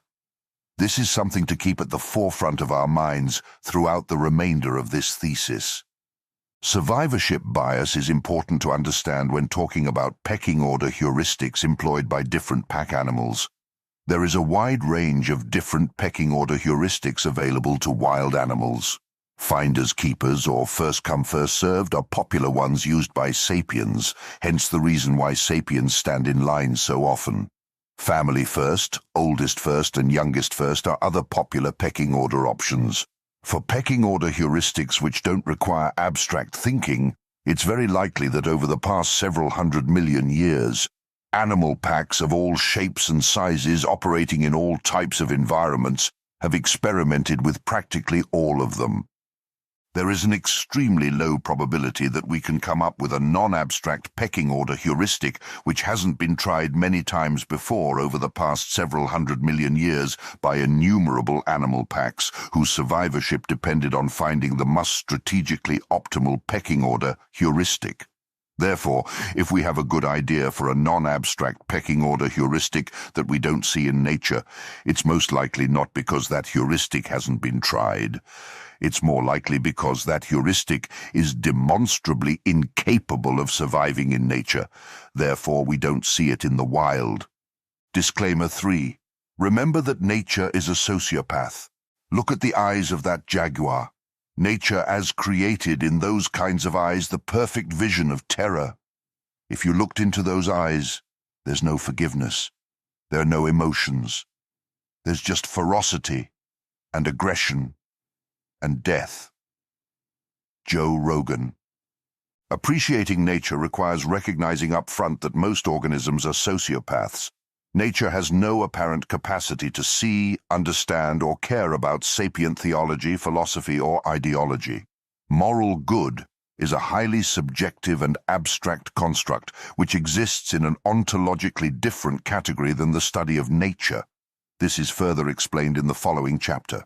Therefore, to better understand nature, it's useful to ignore human belief systems about right or wrong, fair or unfair, moral or immoral. These topics are almost irrelevant to the subject of natural selection and survival. Things which sapiens consider to be theologically, philosophically, or ideologically repugnant and reprehensible are often routine in nature. For example, suicide, murder, and cannibalism are so common in nature that they are often considered to be unremarkable behavior. Aging, for example, is an evolved form of suicide. Cells appear to have learned the habit of deliberately destroying themselves after a select duration of time as an evolution tactic. Why would nature do something so inefficient and wasteful?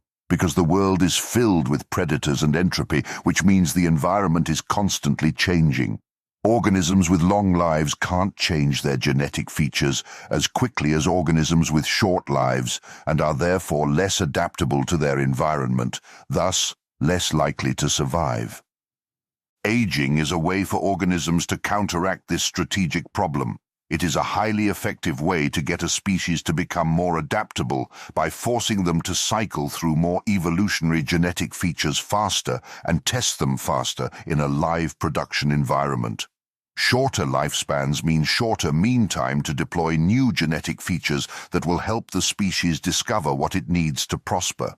The lifespans we see in different species today represent the optimal mean time to deployment speed of new genetic features for that given species. For sapiens, it's around 70 years. Life also has no problem killing itself with genetic malfunctions caused by its evolutionary prototyping strategy. Nature doesn't have a pre-production environment or a test net to work out its bugs. It deploys new features directly into a live production environment and simply accepts the consequences. An organism with a crippling genetic mutation is a prototype for the future version of that species that clearly doesn't function properly in an operational environment. Combined with aging, these malfunctions enable life to fail fast, fail often, and fail forward. The downside of this process is crippling genetic malfunctions at the individual organism level. The upside is the long-term survival of the species as the species remains adaptable to a changing environment. This process is how life gets to endothermy in time to build a suite of self-heating organisms which can survive a meteoric winter. As we have already established, killing is routine in nature for many of these same reasons. Life appears to take advantage of predation as an external motivator to accelerate the pace of innovation, weed out the weak and unadaptable, and revector resources to the more qualified survivors. We tend to want to overlook these uncomfortable parts of nature. We don't upvote these moments to the top of our social media feeds. Instead, at the top of our social media feeds, we get cute, adorable moments. We watch documentaries with carefully selected depictions of nature designed to thrill or inspire us. The epic music plays in the background and the distinguished voice with an English accent makes an insightful remark. From our high tower of prosperity, this false depiction of nature becomes a generation's primary source of information about the real world, and it creates a beauty complex. We only see a carefully edited and thematically airbrushed version of nature, a corporately censored version designed to keep our attention. Missing from the top of our social media feeds is the scene where the mother squirrel eats her own babies alive to make it through January. Disney skipped over the part where Mufasa murdered every cub in the pride and then raped their mothers after killing the previous lion. That part doesn't fit the inspiring storyline they're trying to feed to their audience, so they skip over that part and start with the birth of Simba. Then, somehow, we're just supposed to just accept the fact that the animals which have been hunted by lions their entire life are inclined to celebrate the birth of yet another lion. The truth is that nature is not nearly as pleasant as what we see on our TV screens. Survival is an ugly business. It always has been, and it probably always will be. This ugly part of nature is less entertaining or inspiring to us, so we don't see it as often. The unfortunate side effect of this behavior at scale is that it distorts our perception of reality and inhibits us from understanding primordial economic dynamics, the survivor's dilemma, and the existential importance of physical power projection. For the sake of gaining deeper insight into the potential socio-technical impact of new technologies like Bitcoin, the reader is invited to recalibrate their understanding of nature. This means allowing ourselves to feel uncomfortable for a short period of time so we can better understand the dynamics of physical power projection and how it relates to security and survivorship. There's a very clear but ideologically repugnant reason why lions kill their cubs and predators kill their prey. Nature is giving us a lesson about survival, and it could be beneficial for us to pay attention if we want to survive against our predators too. Correlation doesn't imply causation, but randomized A/B experimentation does. It is theoretically possible to prove that changing a human population's pecking order strategy, how they choose who to feed and breed, to reward different behavior than strength and aggression, is systemically hazardous. However, that would require the design of a series of very large, very long, and very unethical experiments. Fortunately, we don't need to perform these experiments because we have already done them on other animals for tens of thousands of years. The domestication of animals is incontrovertible proof that changing an animal pack's pecking order strategy to reward different behavior than strength and aggression is systemically hazardous to them.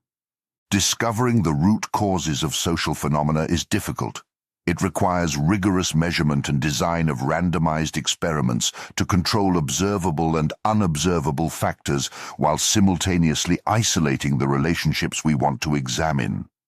Randomized experimentation is critical for ensuring that observable and unobservable factors outside of the relationships we want to examine don't account for the differences in emergent behavior. With enough randomized experimentation data, it is possible to analyze the true causal effect of changing specific variables between a treatment and control group. In other words, it's possible to determine with high confidence that factor Y causes effect Z rather than merely correlating to it. With the ability to gain causal inference via randomized experimentation in mind, consider animal dominance hierarchies and what effect pecking order has on an animal pack's security and prosperity. If one were to ask the question, how would a different pecking order heuristic, where pack animals don't reward their most physically powerful and aggressive members with feeding and breeding rights, change an animal pack's capacity to survive and prosper in the wild? One would have to find a way to generate enough randomized experimentation data to causally infer a relationship between these two variables. It is simply not possible to determine causal relationships between a species' pecking order strategy and capacity for survival without randomized experiments. If scientists wanted to investigate whether making a group of animals less inclined to impose severe physical costs on neighboring animals has a direct impact on their safety, security, and survival, they would have to run randomized experiments on dozens of different pack animal species where they control for the same variable each time. They would need to find a way to interfere with an animal population's pecking order instincts to prevent them from feeding and breeding their most physically powerful and aggressive members. Then, they would need to measure changes in emergent behavior by comparing each population to a control group of animals which didn't have their pecking order altered. This experiment would have both practical and ethical challenges. Scientists who want to examine how interfering with an animal's natural instincts impacts their safety would have to design randomized experiments that would endanger large populations of animals. They would have to change an animal pack's natural inclination to feed and breed their powerful and aggressive members against their will. They would have to force them to breed in ways they wouldn't naturally choose to breed, and place them in hazardous environments surrounded by predators, and then measure how well they survive. Scientists would have to repeat these experiments enough times with enough animal species across multiple environments and time periods to create a sufficiently randomized dataset from which they can causally infer that changing an animal pack's pecking order so that they're less physically powerful and aggressive does indeed cause them to be less secure against predators, thus less likely to survive.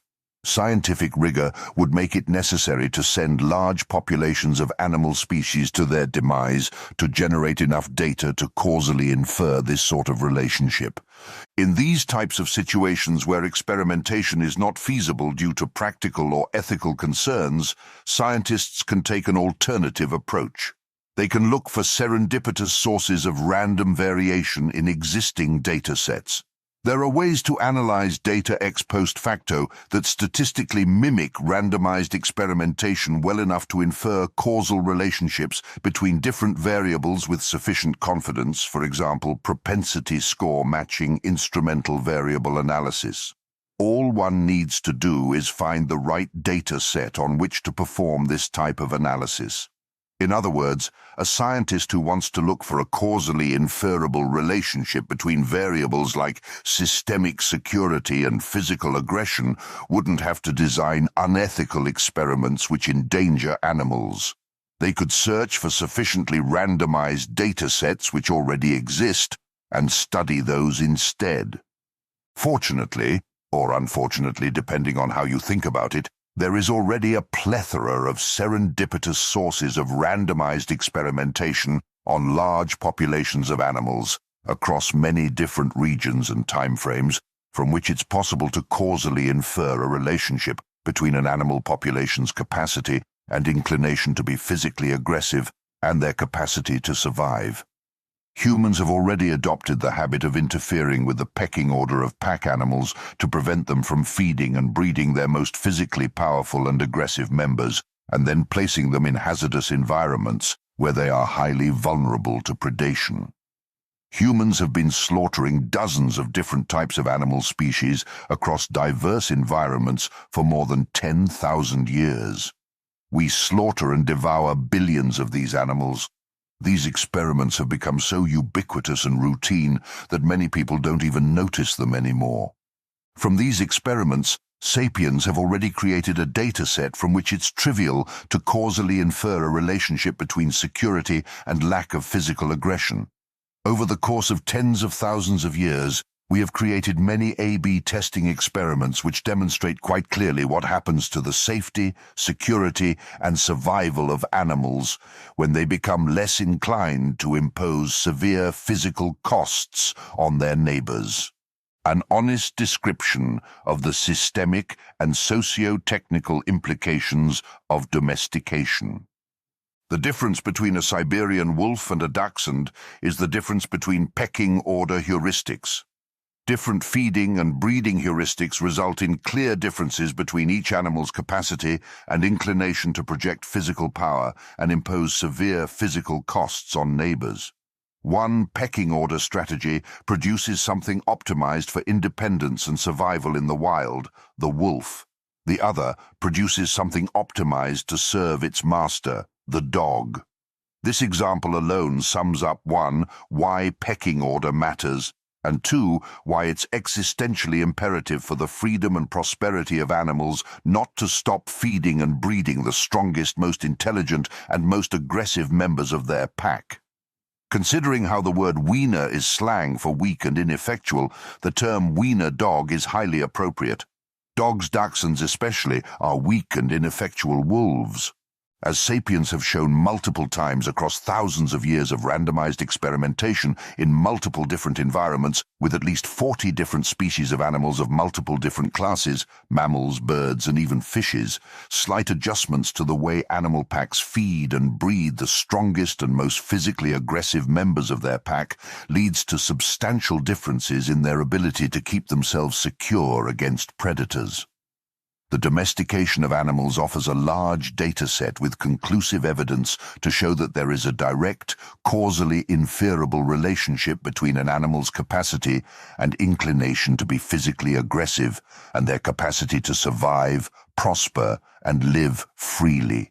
The less an animal is inclined to impose severe physical costs on their neighbors, the easier they are to be systemically exploited and led straight to slaughter. Changing pecking order heuristics to something other than feed and breed the most physically powerful and aggressive members of the pack has had an incontrovertible impact on the safety, security, and survival of dozens of animal species. This implies that pecking order strategies, how animals instinctively choose to establish control authority over their resources, fundamentally represents a power projection tactic which directly affects their capacity for survival. The survivor's dilemma, that is the strategic imperative to increase CA, therefore applies to pecking order heuristics just the same as it applies to other power projection tactics. The better pecking order heuristics are the ones which maximize an animal pack's ability to decrease BCRA by imposing severe, physically prohibitive costs on attackers. In other words, animal packs don't reward their most powerful and aggressive members with feeding and breeding rights because it's the right thing to do. They do it because all the animals that didn't do it didn't survive. Establishing the right pecking order strategy represents an existential imperative for pack animals. It is no less vital for the survival of a pack of hyenas to establish an advantageous pecking order over a fresh kill than it is for a starving family of humans to ration their bread. Choosing who to feed and breed first is one of the most critical decisions a pack of animals can make, and there is a lot to be learned from observing how nature's top surviving animal packs make this decision. Ironically, the animals we most commonly observe in nature today are not wild animals. So not only do we get a false representation of nature on our TV screens, but we also get a false representation of nature during our most common interactions with animals. This further distorts people's perception of how ugly the business of survivorship really is. We can recalibrate our distorted perception of reality by identifying the source of the distortions and filtering them out. To better understand the merits of different pecking order strategies, the distortions of reality we need to filter out are the animals we routinely slaughter. Sapiens have shown it's possible to change a wild animal pack's pecking order heuristics by genetically entrapping and enslaving them. If you entrap a herd of aurochs and then feed and breed the muscular and docile ones, you get a herd of oxen. If you entrap a herd of aurochs and then feed and breed the obese and docile ones, you get a herd of cows. If you entrap a litter of boar and then feed and breed the obese and docile ones, you get a litter of pigs. If you entrap a flock of jungle fowl and then feed and breed the obese and docile ones, you get a flock of chickens. These activities produce A/B testing experiments where oxen, cows, pigs, and chickens become the treatment, and aurochs, boar, and jungle fowl become the control. To measure how removing the physically powerful and aggressive members of an animal pack affects their ability to survive against predators, simply take inventory of the difference between the bacon on your plate and the boars you aren't eating. From that data, it's possible to infer a causal relationship between docility and survival. Across a wide range of randomized variables, the docile animals are the ones we keep in cage to eat or to do our manual labor. Time and time again, for multiple different species, in multiple different experiments with high variability, we have proven that 1. A pack's capacity for survival and prosperity depends upon their pecking order strategy, and 2. The best way to degrade a pack's safety, security, freedom, and independence is to prevent or undermine their capacity and inclination to impose physical costs on their oppressors by preventing them from feeding and breeding their most physically powerful and aggressive members. To make it to the top of the dominance hierarchy, domesticate your peers. Natural selection caused many pack animals to become sexually dimorphic, where one gender is genetically optimized to be physically stronger and more physically aggressive than the other. For some species, the female is genetically optimized to be more physically powerful and aggressive. For others, it's the male. Either way, with few exceptions, natural instincts make animals sexually attracted to physically powerful, intelligent, and assertive members of the pack. These instincts ensure the species genetically self-optimizes itself for survival by passing on the genes of the most physically powerful, intelligent, and assertive members. In the mammalian class, males often have higher testosterone levels, contributing to sexual dimorphism and making them physically stronger and more aggressive members of the pack. Sexual dimorphism is a feature that sapiens learned how to exploit. To change the feed and breed the powerful first pecking order heuristic employed by mammalian pack animals, sapiens learned how to neuter the strongest and most physically aggressive males to remove their genes from the gene pool. This tactic is given polite-sounding names like selective breeding, but what it represents from a socio-technical and honest perspective is a way to force a species to become less physically powerful and aggressive through genetic modifications, therefore less capable of and inclined to impose severe physical costs on us, their oppressors. Domestication is a form of predation. It's a power projection tactic that has dramatically reshaped our world and placed sapiens at the top of the global interspecies dominance hierarchy. Wild mammals which have had their pecking order strategy exploited via domestication are called livestock. Wild birds which have had their pecking order strategy exploited via domestication are called poultry. Today, the biomass of domesticated livestock is comprised mostly of cattle and pigs and is about 14 times higher than the biomass of the rest of the world's non-domesticated wild mammals combined. The biomass of domesticated poultry is about 3 times higher than the biomass of the rest of the world's wild birds combined. It's harder to domesticate birds because they can fly away, hence why most poultry are flightless or nearly flightless birds. A domesticated animal is a wild animal that has had its CA unnaturally shrunken. This type of exploitation is possible because many pack animals employ a specialized workforce devoted to the task of being physically powerful and aggressive. By simply identifying that workforce and not allowing them to multiply, it's possible to dramatically reduce an animal pack's overall CA over time, raising their BCRA and shrinking their prosperity margin. The primary value-delivered function of domestication is to make it easier for humans to exploit the labor and resources of animals. The process is centered around reducing an animal's ability and inclination to project power and impose severe physical costs, that is, raise CA and lower BCRA. By entrapping animals and not allowing them to instinctively feed, breed, and multiply their strongest and most aggressive power projectors, it becomes easy to oppress them. With their physical aggression intentionally bred out of them, oxen will allow themselves to become pack animals, routinely whipped and forced into drawing heavy loads for their masters, like plows. These plows are used to dredge up nutrients from the soil to aid a process called irrigation. Irrigation helps produce more food for other animals which have been entrapped and enslaved by sapiens, creating a positively reinforcing feedback loop of plant and animal exploitation called agriculture. An overwhelming majority of all domesticated animals are herbivores for this reason. It's easier to feed herbivores using the fruit of their own slave labor. The ox is whipped to irrigate land, to grow grain to feed more oxen and their other domesticated friends. The genetic entrapment and enslavement of animals via domestication is the practice upon which civilized human society was built in the Neolithic age. This is why modern sapiens should think twice before condemning the physically aggressive behavior of a lion or any other wild animal species that have successfully avoided domestication. We have a large enough data set to causally infer that it's precisely because these animals are so aggressive that they have not yet been domesticated. The dominant species on the planet is the one with pets. A dog is a wolf which has had its pecking order exploited over the course of 40,000 years to remove its capacity and inclination to impose severe physical costs on humans.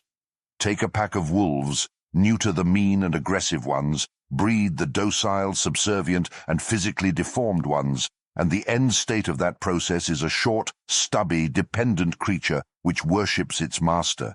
The reason why dogs are man's best friend is because they were genetically modified to worship humans through their pecking order. Mean dogs aren't fed and bred. Domestication is perhaps the most vivid display of interspecies domination possible. If we were to discover a planet with alien life, we would easily be able to identify the dominant species of that planet if we identified one which entrapped and turned 40 other species into their pets.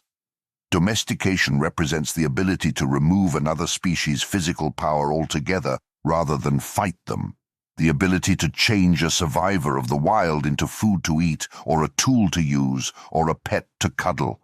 This is an honest and undistorted picture of human predation, that ugly part of survivorship that humans don't like to talk about. What is the point of this uncomfortable conversation? To prove a point. We have conclusive, causally inferable evidence to indicate with a high degree of confidence that substantial impairments to safety, security, and survival are the direct result of not being physically powerful and aggressive.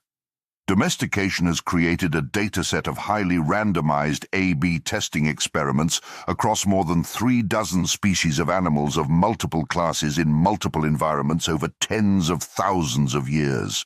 It's incontrovertibly true that changing an animal's pecking order strategy to prevent them from giving their resources to their most physically powerful and aggressive members has a direct causal impact on their security. When populations become less inclined to impose severe physical costs on attackers, they become less safe, less secure, and less free. If domesticating wild animals is predatory behavior, then so is domesticating humans.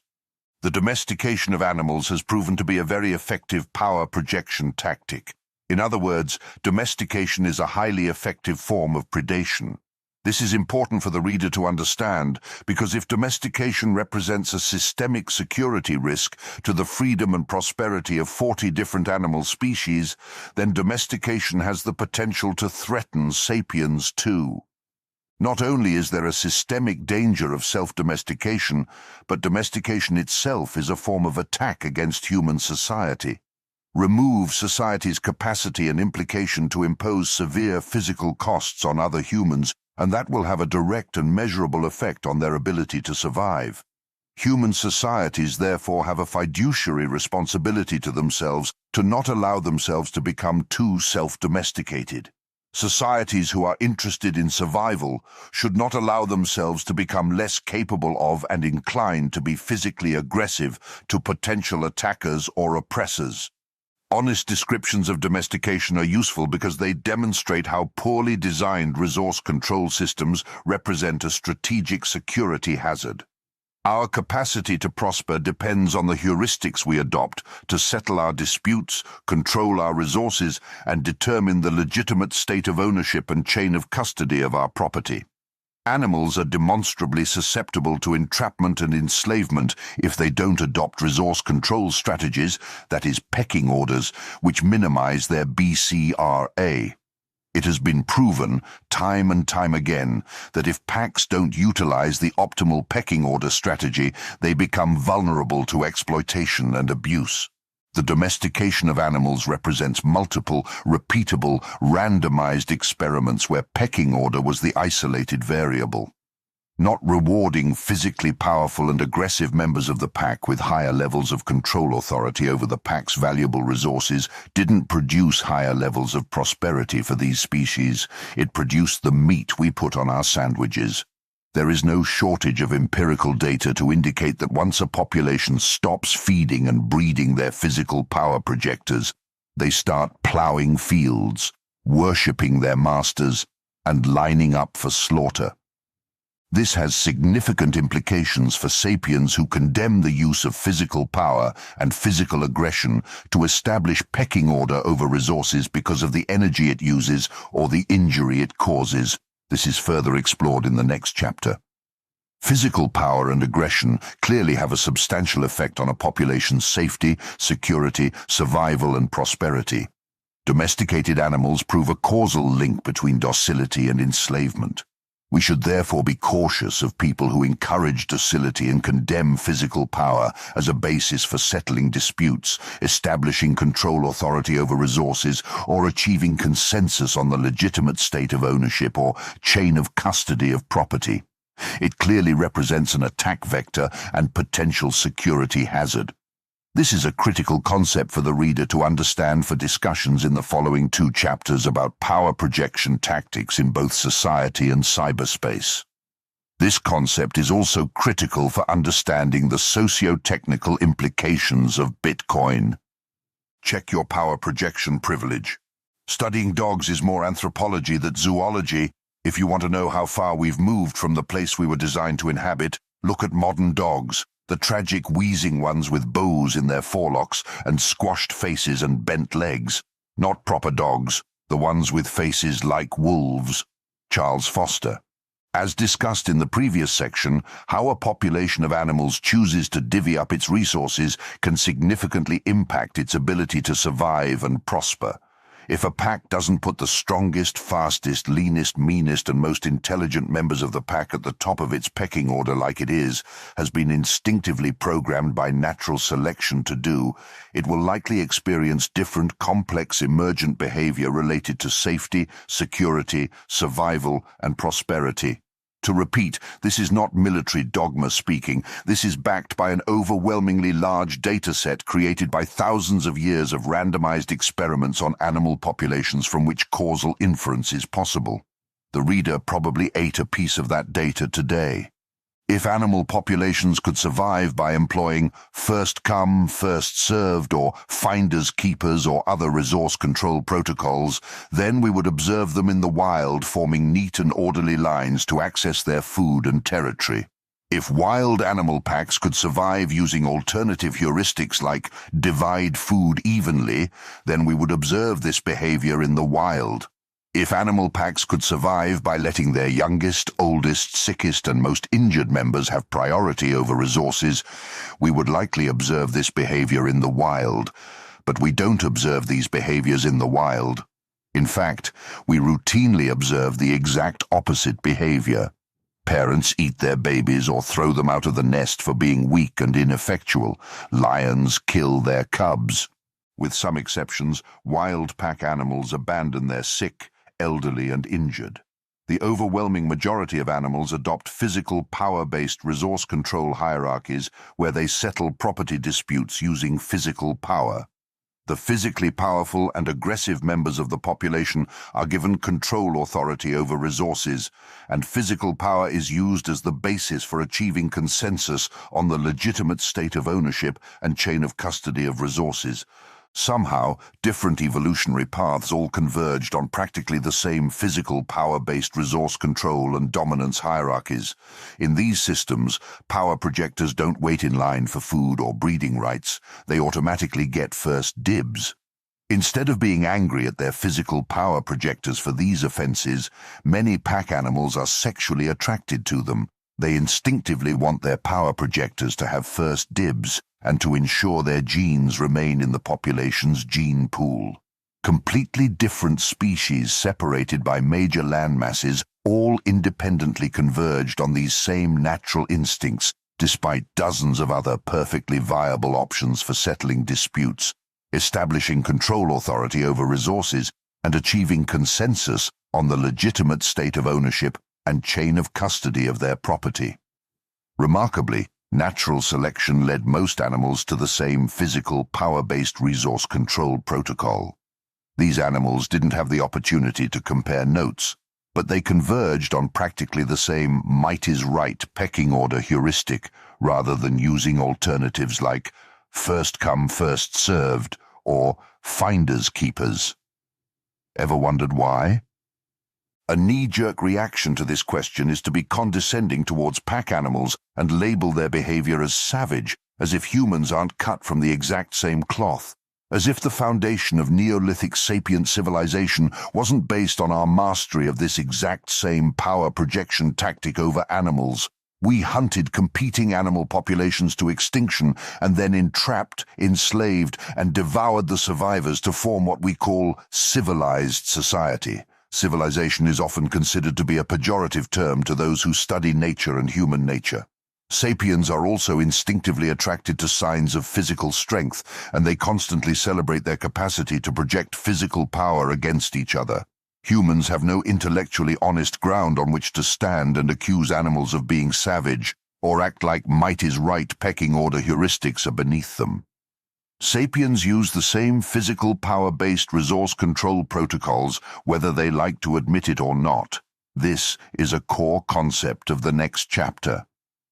Another common reaction to the question of why pack animals overwhelmingly favor feed and breed the powerful first, aka might-is-right pecking order heuristics, is to discredit their intelligence and label this behavior as unsophisticated. An argument is often raised that pack animals simply don't have the mental capacity to employ other, more sophisticated resource control heuristics. This argument presumes first come, first served, or feed and breed the weakest first, are somehow more cognitively complex than feed and breed the strongest first.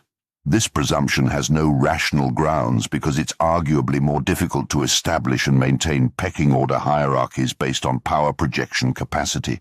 Physical power-based resource control protocols require members of the pack to spend a great deal of time and effort constantly asserting themselves and finding opportunities to both improve and display their capacity and inclination to project power. Watching a pack of wild animals establish pecking order is usually an exercise in watching them constantly battle each other. Pack animals, birds, mammals, fishes alike, commonly snap at each other to assert physical dominance to keep a running tally of who deserves to be fed and bred first and what their position is within the dominance hierarchy. This is an energy-intensive chore which appears to take up more time, energy, and brain power than alternative pecking order heuristics like first come, first served, or feed the youngest first, or feed the oldest first. It's also clearly more dangerous and prone to causing physical injury. There are simply too many downsides to the might-is-right pecking order heuristic to claim that it's unsophisticated. There must be a reason why this pecking order strategy overcame its downsides and became a dominant strategy in nature. A third reaction to the question of why pack animals use feed and breed the powerful first to establish control authority over their resources is to argue that weaker members simply don't have the option to do anything but allow physically powerful members to continuously eat first due to being physically overpowered. This simply isn't valid. Mutiny is clearly an option. Power projectors like Mufasa may be strong, but they also need to sleep every once in a while. There's plenty of opportunities over the course of living together for honest members of the pack to cut the throat of abusive pack members, to stop them from habitually cutting the line and allowing other pack members to starve. So why don't pack members team up and kill their power projectors in those moments when they're vulnerable? Why do pack members allow themselves and their offspring to starve to death in service to the strongest members of their pack? Weaker members of the pack certainly have the mental capacity to cooperate together and overthrow abusive members, else they wouldn't have the cognitive ability to cooperate and live together as a pack in the first place. The subject of pecking order and resource control is where it becomes important for sapiens to check themselves on their survivorship bias and their privileges as the world's apex predator. We need to remind ourselves that only the best strategies for safety, security, and survival can survive 4 billion years of entropic chaos. Modern sapiens judge and criticize the behavior of wild animals from behind a safety moat filled with the blood of competitors we drove to extinction. We burned and speared and slaughtered our way to the comfort of the armchairs from which we contemplate the difference between right and wrong, or fair and unfair ways to settle disputes, establish control authority over resources, and determine the legitimate state of ownership and chain of custody of property. There is not a species on this planet more predatory and destructive to other organisms than we are.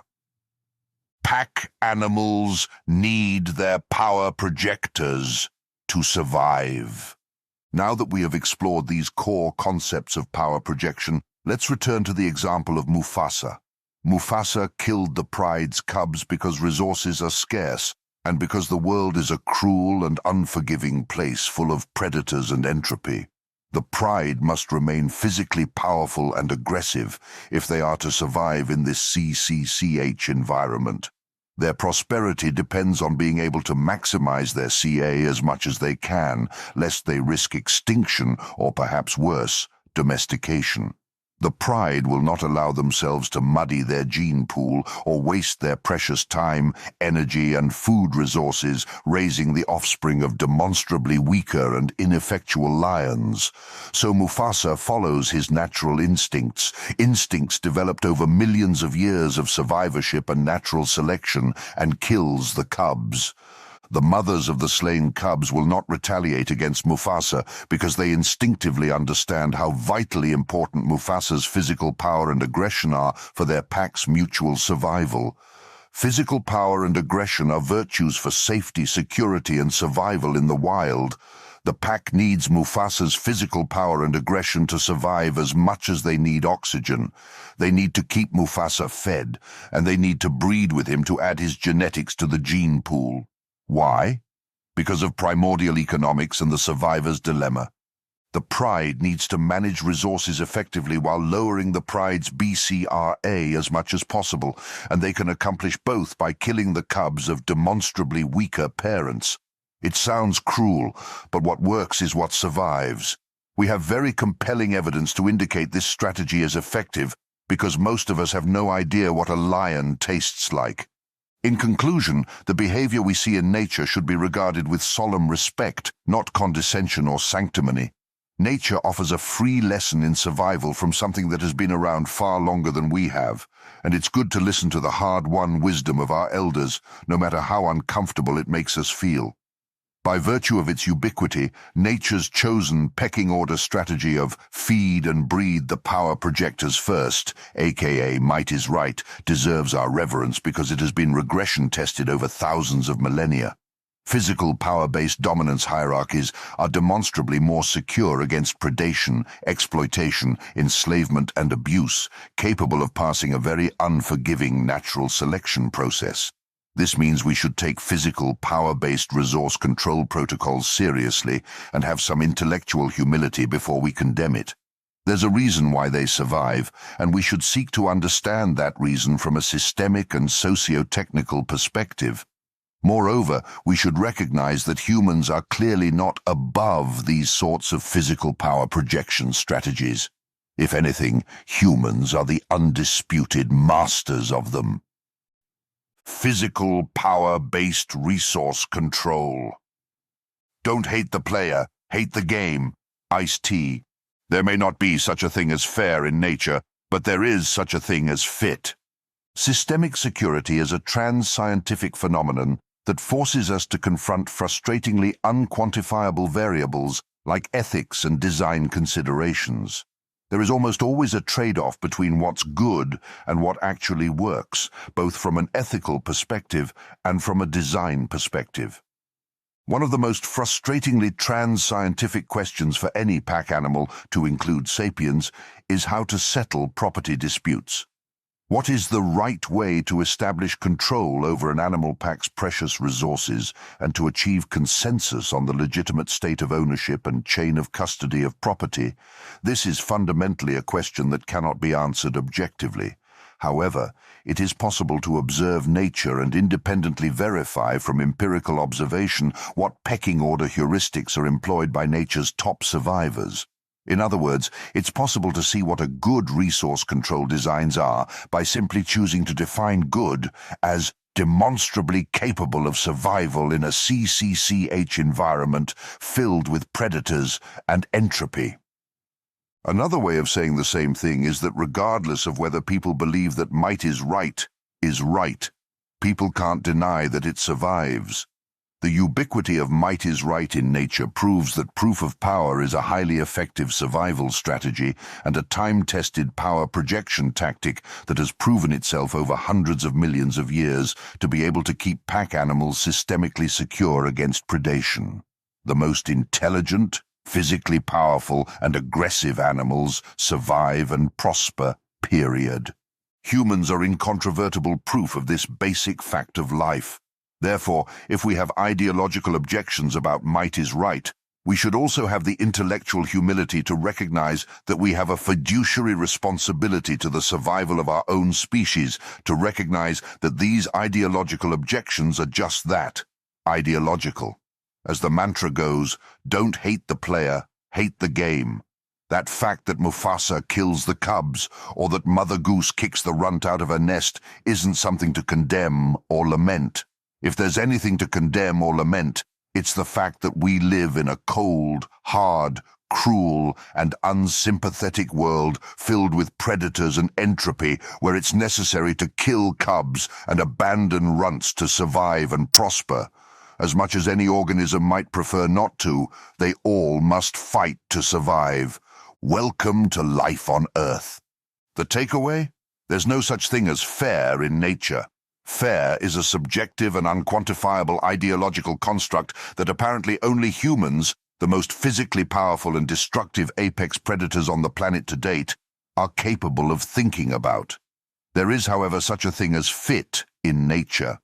Fit is something we can objectively quantify and independently validate through empirical observation, simply by observing what survives. So the primary question to ask is, what power projection tactics do pack animals employ to be fit for survival? This question leads us to physical power hierarchies. Why are physical power-based dominance hierarchies so fit for survival? What makes physical power-based resource control strategies like feed and breed the powerful first more capable of survival? Primordial Economics provides a simple explanation, borrowing from the 3 strategic options for survival outlined in the sections The Survivor's Dilemma and Chasing Infinite Prosperity, how a pack chooses to settle disputes, establish control authority over resources, and achieve consensus on the legitimate state of ownership and chain of custody of property can cause an emergent effect of either increasing the pack's BA more than CA, option 1, increasing BA the same as CA, option 2, or increasing CA more than BA, option 3. The survivor's dilemma indicates that option 3 is the optimal emergent behavior. This could explain why feed and breed the power projectors first represents an optimal strategy for managing internal resources because it ensures the most powerful and aggressive pack members with the most capacity and inclination to systemically secure the pack by imposing severe physical costs on attackers are well fed and multiplied. This helps the pack maximize its CA and minimize its BCRA to generate enough prosperity margin to grow resource abundance without substantially increasing the threat of being devoured or domesticated by neighboring organisms. Organizations which employ feed and breed the powerful first are more likely to have lower BCRA than organizations which use alternative pecking order heuristics. But when more packs adopt this same pecking order strategy, it drives the environment's hazardous BCRA level down and compels other packs to adopt the same strategy. This makes feed and breed the power projectors first yet another power projection shelling point which neighbors are strategically inclined to adopt, hence its ubiquity in the wild. If neighboring packs are feeding and breeding their power projectors, then you must feed and breed your pack's power projectors too, else risk becoming a target of opportunity. Modeling physical power-based resource control protocols. It is possible to model the physical power-based resource control protocol using system-theoretic processes. If we treat an animal pack as a system and treat security and survival as complex emergent behavior of that system, then we can conclude that security and survival are complex behaviors which emerge from the structure of individual components within the pack, as well as from the interactions between and among those components. By modeling these individual components and their interactions, it is possible to compare them to other resource control models to determine if they might share similar emergent effects. This will be done in the following chapter with a different type of resource control structure developed by agrarian sapiens, known colloquially as governments. For this thesis, the controlled process we want to examine is the state of ownership and chain of custody of a pack's valuable internal resources. The next step in modeling a physical power-based resource control protocol is to model the controllers within the system. By default, every member of an animal pack doubles as a system controller with some amount of control authority over the controlled process. We can call these controllers members and treat them as a component within the system capable of executing certain control actions. In addition to members, packs have specialized workers genetically optimized to project power. These workers have special control authorities which members don't have and can therefore be represented as different controllers within the system. We can call these controllers power projectors. Another controller within an animal pack's physical power-based resource control protocol is one that has control authority over the entire pack, physics. More specifically, physical power, aka watts. Physics is a naturally occurring control authority to which all other system controllers are subordinate. No animal gets to unsubscribe from the control authority of physical power. This means both members and power projectors operating within an animal pack automatically subscribe to physical power's control authority as an involuntary control action, whether they like it or not. In return, physical power exercises control over the animal pack by giving power projectors the resources, physical power, needed to exercise control over the controlled process. Physical power itself can therefore be modeled as a controller which executes the control action of empowering power projectors. Together, physical power, power projectors, and members represent three controllers within an animal pack's resource control system model. As discussed at the beginning of this chapter, resources are only owned insofar as able-bodied organisms are willing and able to project power to gain and maintain access to those resources. We can incorporate this concept into our model as two control actions assigned to power projectors which they can exercise over the controlled process. 1. Gaining access to resources, and 2. Defending access to resources. Additionally, members don't get to eat unless power projectors are willing to use their power to gain and maintain access to the pack's resources, that is, food. But even if power projectors are willing to use their power to gain and maintain access to the pack's resources, members still don't get to eat unless power projectors permit them to eat. In other words, alphas can and often do deny some members of the pack from having access to the pack's internal resources. Pack members therefore must tacitly request access to the pack's resources, and power projectors must tacitly approve those requests. Even though power projectors have seemingly disproportionate control authority over resources, members are not without their own form of control authority to provide a counterbalance. Members exercise substantial control over the controlled process by assigning value to the resources. This is a subtle but very important control action which often gets overlooked, that will become important to point out later in a discussion about Bitcoin.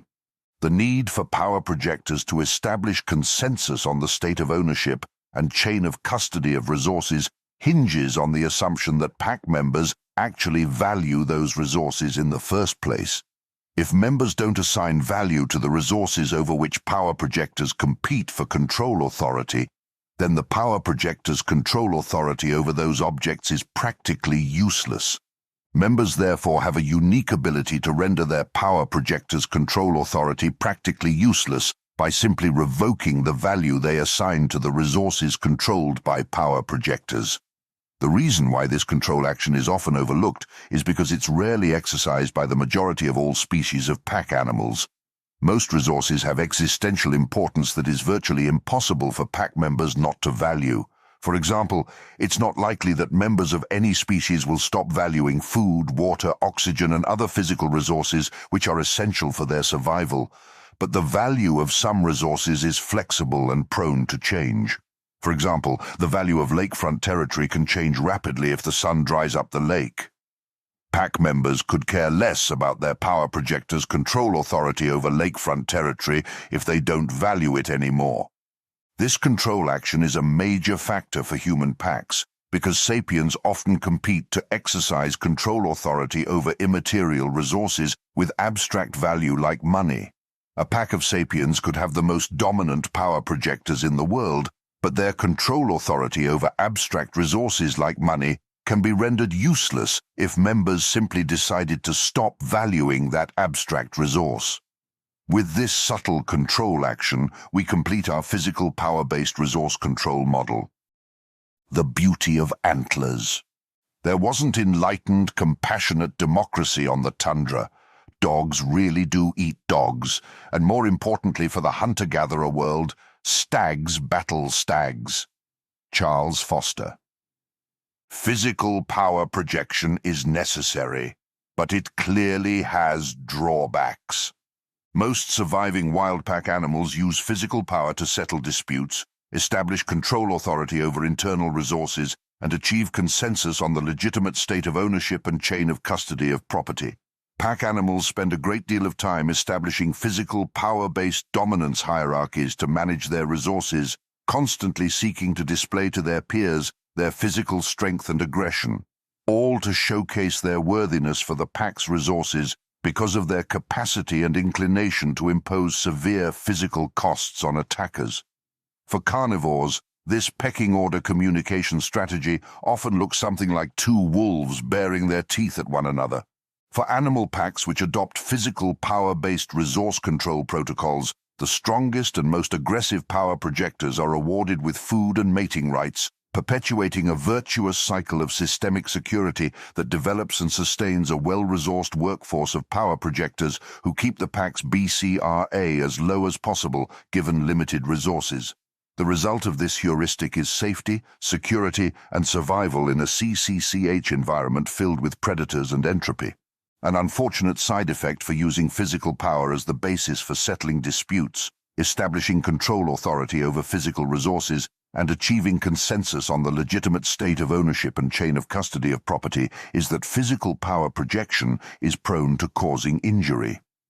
When done kinetically, that is using forces to displace masses, displays of physical power can lead to injury. And when physical strength and aggression is disproportionately rewarded with food and mating rights, it's easy to see why this protocol can lead to life-threatening injuries. Nature mitigates this risk by making pack animals instinctively disinclined to fatally injure each other. For example, when wolves infight to establish their pecking order, it is not uncommon for one wolf to successfully pin down their opponent. The dominant wolf will press its teeth against the jugular of the opponent, but it will not bite. For existential reasons, the wolf is instinctively disinclined to kill a fellow member of the pack. It needs every member of the pack to hunt for prey, secure the pack against predators, and to survive and prosper for as long as possible. This explains why many animals do not battle to the death over food and mating rights. They battle to the point where they can discern that one is clearly more powerful and aggressive than the other. The reason why the author has dedicated so much time to explaining these concepts in such great detail is so the reader can understand that humans have similar natural instincts. It takes a considerable amount of training to get sapiens to stop instinctively pulling their punches when fighting hand-to-hand with other sapiens. This is not because sapiens want to minimize injury to themselves. It's because sapiens have an unconscious instinct to minimize injury to their opponent. Soldiers must be trained in how to overcome their natural disinclination to cause lethal injury. Hundreds of years ago, when soldiers still used close-ranged rifles where they could see their opponents' faces, it was not uncommon for them to refuse to fire, even under the threat of death. As one famous example, 87% of the rifles recovered from dead soldiers after Gettysburg, the third bloodiest battle in American history, were fully loaded.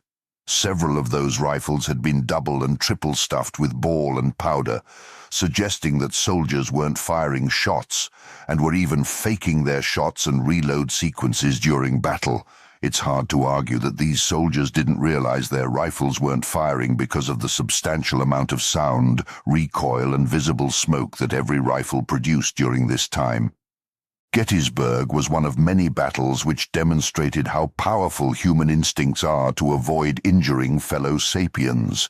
Even when facing a clear and imminent threat to their own life, soldiers won't fire their rifles because their instinct to preserve a fellow human's life is often psychologically stronger than the instinct to preserve their own life. This is part of the reason why militaries require so much training. Militaries must train their members to overcome this instinct when needed, because deliberately killing one's own kind is something instinctively unnatural for some species, to include sapiens. Nevertheless, wolves still end up killing other wolves, humans end up killing other humans, and so on. The simple fact of the matter is that physical, power-based resource control protocols are destined to cause lethal injury.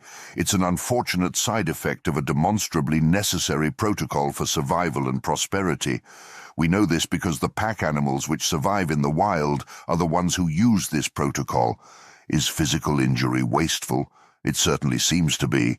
But it also seems to be the case that the risk of physical injury is a price that natural selection demands for survival, a price that Earth's top survivors are willing to pay. Based on extensive randomized experimentation, we know what happens to wolves and countless other animal populations when their physical, power-based resource control hierarchies are unnaturally disrupted. They become docile and domesticated. They start to depend on their masters for safety and security, and they get systemically exploited at extraordinary scales. The emergent effect of interfering with an animal pack's natural instincts to reward their physically powerful and aggressive members is incontrovertible. We see proof of it every day. We eat the proof for breakfast, lunch, and dinner. We play fetch with the proof. We post pictures of the proof on our social media pages. There are less harmful ways to establish interspecies dominance hierarchies using physical power. Nevertheless, using physical power as the basis for setting disputes, establishing control authority over internal resources, and achieving consensus on the legitimate state of ownership and chain of custody of property doesn't necessarily have to cause so much physical injury. Nature shows us there are different ways to project physical power to establish intraspecies dominance hierarchies. Different animals have adopted different strategies to perform the same function, and we can take note of them. For example, mammalian carnivores and herbivores employ much different power projection strategies for establishing their dominance hierarchies. Mammalian carnivores hunt for their food, so they are already equipped with the power projection technology needed to settle their internal property disputes and establish internal control authority over resources.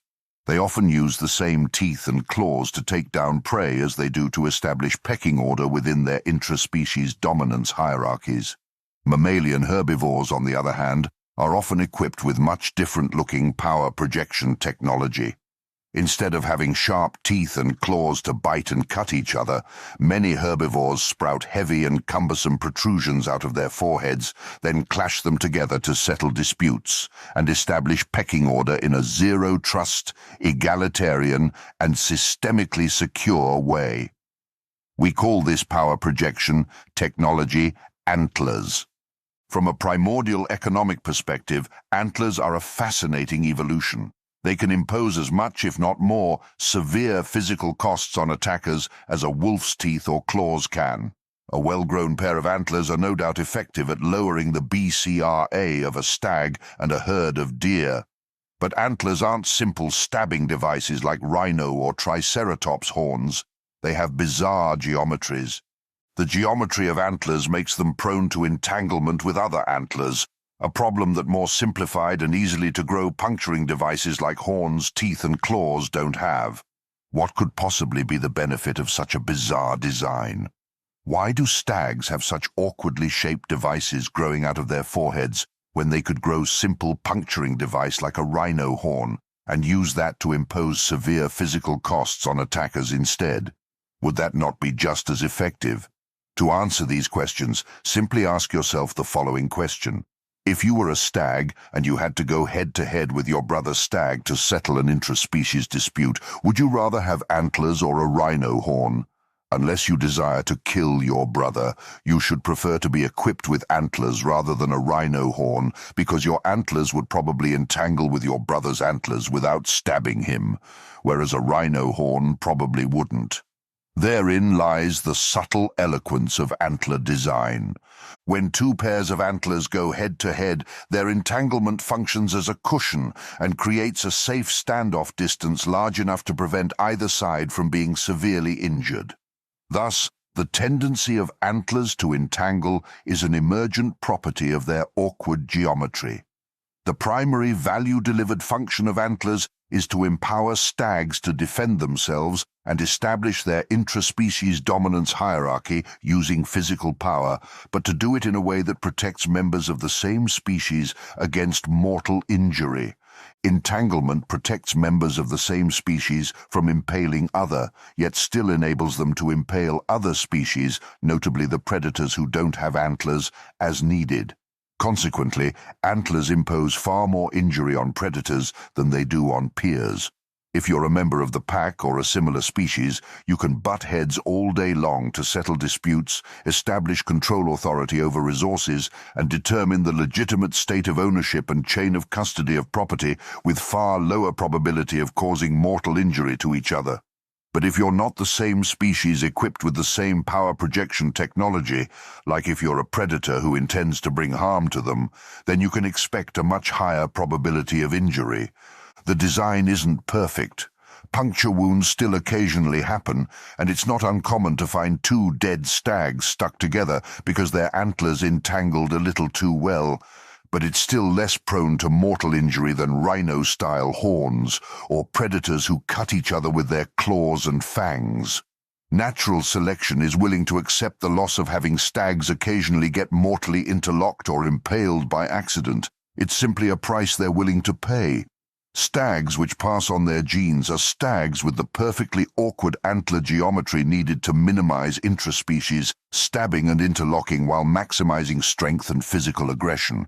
What survives is what works, and that process led to the fantastically awkward and beautiful antler geometries we see today.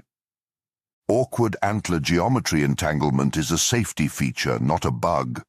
Antlers allow stags to secure their pack against outside threats, wolves, while also preserving their ability to use physical power as the basis for establishing an interspecies dominance hierarchy, but do it as safely as possible. This means antlers represent life's discovery of a safer, less lethal strategy for physical power-based resource control. It's a special type of evolved power projection tactic that retains the strategic benefits of physical strength and aggression, but minimizes the harmful side effects. Survival demands that animal packs must feed and breed their strongest and most aggressive power projectors to increase the pack's overall CA and lower BCRA, but that doesn't mean they have to severely injure each other. Stags don't need to hunt their food, so they have a designed trade space which carnivores don't have. With that trade space, stags show us ways to play the power projection game in a way that minimizes the pack's capacity for injuring each other. Sadly, very few people appreciate the eloquent design of antlers because they don't understand the basic dynamics of power projection. To those who don't factor in primordial economics and the dynamics of security and survival, the unnecessarily large and awkward protrusions growing out of a stag's head may look like bad design, particularly a waste of energy and resources. Clashing antlers together to establish a physical power-based resource control hierarchy seems unnecessary. The unnecessarily large structure of antlers looks like a waste of keratin. Why burn so many calories carrying around the weight of that much extra keratin and waste more energy clanging them together? What could possibly be the point of such an energy-inefficient-looking design?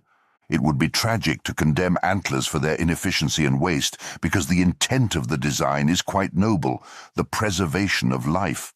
Antlers may look weird and inefficient on the surface, particularly to those who don't understand power projection, but they enable the pack to lower BCRA and establish pecking order the way natural selection demands, using a strategy which maximizes safety by minimizing the potential of mortal injury.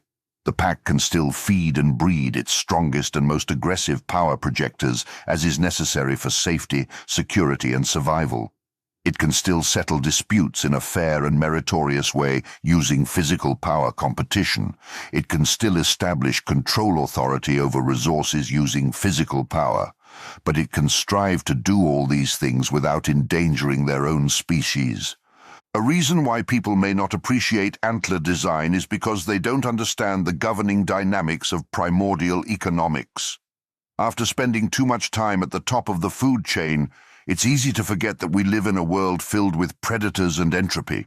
For those who value security, it is an existential imperative to secure oneself by imposing severe, physically prohibitive costs on attackers.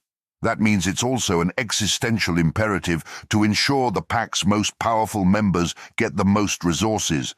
But how does the pack identify their most powerful members?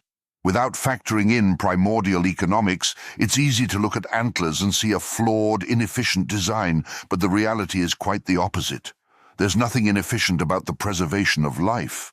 In fact, few things are more wasteful, not to mention existentially risky, than allowing the pack's power projectors to kill themselves. Such is the beauty of antlers. They're an eloquent display of nature's determination to preserve life and minimize injury, combined with its stoic acknowledgement that power-based resource control protocols are necessary for survival in a world filled with predators and entropy where the strong survive. Antlers represent a compromise between two opposing design variables, a way to alleviate the tension between security and safety. Pack animals must maximize their ability to impose physically prohibitive costs on attackers to improve their security, but they try to make their physical confrontations as safe as possible. To that end, they must be able to identify their strongest and most physically aggressive members and award them with control authority over the resources they need to lower the pack's BCRA. But they don't have to inflict so much physical injury on each other in the process. Stags prove it's possible for pack animals to survive and prosper by projecting power the way natural selection demands for it to be done, all while minimizing physical injury to the members of the pack. It is possible to maximize personal security and personal safety simultaneously. All it takes is the right kind of bizarre technology and the right kind of people to recognize the beauty of the design.